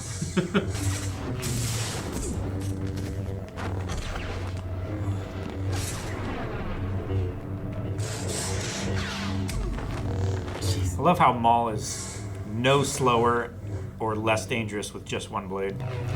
This is also one of those moments where it's just sound effects. Yeah. You know, it starts off without it until trouble. Yeah. You know, like kind of like in the pod race where it's all quiet, and then once it like there's a struggle that Anakin has to like fix during it. Oh yeah. How the heck is he gonna get out of this? Because his name's Obi-Wan Kenobi. You know he does. Yeah. unless you're watching this without that too. Like that's the thing. Like this movie is complicated with that because there's so many times that people can watch it after having different knowledge of things too. You know. The duel. And they all affect it. Okay, so that's another big accident. It's blowing up from the inside. We didn't. Dang it, I had to know all these guys' names. I don't remember them now. That's okay. Yep. You have room for other things. I think. Those guys died. They are. Look at that. Yep. That was the guy that didn't want to be there in the first place. The majority of that is probably droids versus people. Probably. You know? Yeah. Yep. But like that little group there on that command center at least was running everything. Palpatine would have stood on all of these guys as corpses. If not for that. To be Chancellor. In episode 2, they try to do this thing to like address like why don't they do that all the time? But it was so boring they just cut it out. Which part? For turning off droids and solving that issue for future events. Sure. They were like, well, the Jedi go in there, and now these droids can't be taken down, you know? But people were just like, nah, just cut that out and keep the gladiator battle. It's like the upgrade they did. Yeah. Damn CD. It's too late. Spoiled this. No. And really the only time Obi-Wan is given a chance to be emotional. Mm-hmm. Mm-hmm. He is the chosen one. He will bring balance. Train him. Big ass, because the council is not happy with that. Mm-hmm. Yeah, a lot to put on him. And he hasn't graduated his tests yet. Yeah. But also with a lot of the stories and stuff too that they end up doing more on with Qui-Gon and his relationship with Dooku and like the idea of like how much they believe in the prophecy and stuff too. Like. And it all kind of hits like, okay, I guess it's done. But in our celebration, we can literally hear the Emperor's theme as he used all of this to win. So, you know, you think when you watch this movie the first time, it's like, okay, seems like stuff was settled and a trade thing. Okay, cool. I mean, the fight was cool. But now I watch it now and I'm seeing the first step of the Empire. Yeah. Yeah. He's not happy because they won the war. He's happy because he got what he wanted. Sure. Peace and prosperity to the Republic. Ben Burt. He was right there. Salt. It's salt. This shot is actually the first actual digital Yoda in Star Wars. That was in the original theatrical cut. Him doing that little walk. Yeah, and then they went all in for episode 2. Grave danger. The harsh appeared in his shadows training. work for this shot, or these shots, I think. I gave Qui-Gon my word. Sure, because you can't see a whole lot through the hair. Yeah. They are super close for how big that fire is. Mm-hmm. You'll be feeling it, dude. They could dry out a Gungan. Yeah. Maybe it's plasma fire and it burns wetter. And maybe there's like a strong like updraft and shielding to where they don't get the radiation from it. Yeah. Just come in and get sprayed every once in a while. You will be a Jedi. I promise. Meanwhile, there's a Dooku story happening. Yep. Yeah. There's And no then doubt. it Mysterious explains why warrior Yaddle's not Sith. here. Yep. Yep. Always Part true. 1 of a trilogy. A master Man, that was so good right and an there. apprentice. But which was destroyed? Why are they focusing on that guy? Well, and That they seems give weird. you a little pain, you know? Yeah. But not much, you know? What's that guy been through? You can feel it. He's Russian. Yeah. Like, he hasn't gone to the prison yet. Yeah. Not yet. Yeah. That's before the That's prison. before. Yeah. It is kind of weird that they offer plasma. the most, I don't know, most plentiful resource this planet offers other than water. Right. As a peace offering. Yeah, dude. Or you can think about it like they're giving him a grenade at a This is like the holy peace hand celebration. grenade. Yeah, this is a good one. I think it's the idea too of like, like maybe like processed and unprocessed. Like they make the Boombas with some of this, but it's not done the same way. Sure. It's like this. It's like a raw plasma rather than a refined Yeah, plasma. they have this technology to make it into this, which is like important too. Yeah. This is a weapon that can do it unrefined. You know. Sure. Using oil and it's like here's the crude, but here's the Yeah. just different stuff. Here's oil for a flamethrower versus a diamond. Oh. Those are vastly different. Yes. Yeah. Exactly. When I would watch this, that's pretty much my experience, except I would rewind and watch Duel of the Fates a couple times. That was my preferred Duel of the order. Fates, yeah. Yes. Because it carries for me. Yeah. And we didn't like the music there too, like that part. Then yeah is all the that's that Imperial thing that we talked about too, which is Like there may not be no blind wave if not for Duel of the Fates. No, I mean yeah. How poetic. Going into Star Wars, like yeah. This probably, I mean, this led to LCC and stuff too, Mm-hmm. and all that. Led to the pit. Which is like that's not like that was something that happened, you know, because of this Sure. and people's love for it. So yeah, all that fed into it. Yeah. 10 years of blind wave with Star Wars, and this was just one. This was the Phantom Menace. I think there's far more to talk about when it comes to perspectives of what the clones are, what happens Revenge of the Sith in the future. So if you guys want us to do that for this, let us know. Clone Wars feed in and make you view, I think, the next two movies more differently than they do Episode 1. Yeah, probably. that'd be interesting. Yeah. There's just characters and you're like, oh yeah, that character. I didn't know who they were before, but now Dooku. like, I wish they were doing more in this one right now. Mm-hmm. Yep. So good. Kit Fisto for a second. Yep. Second.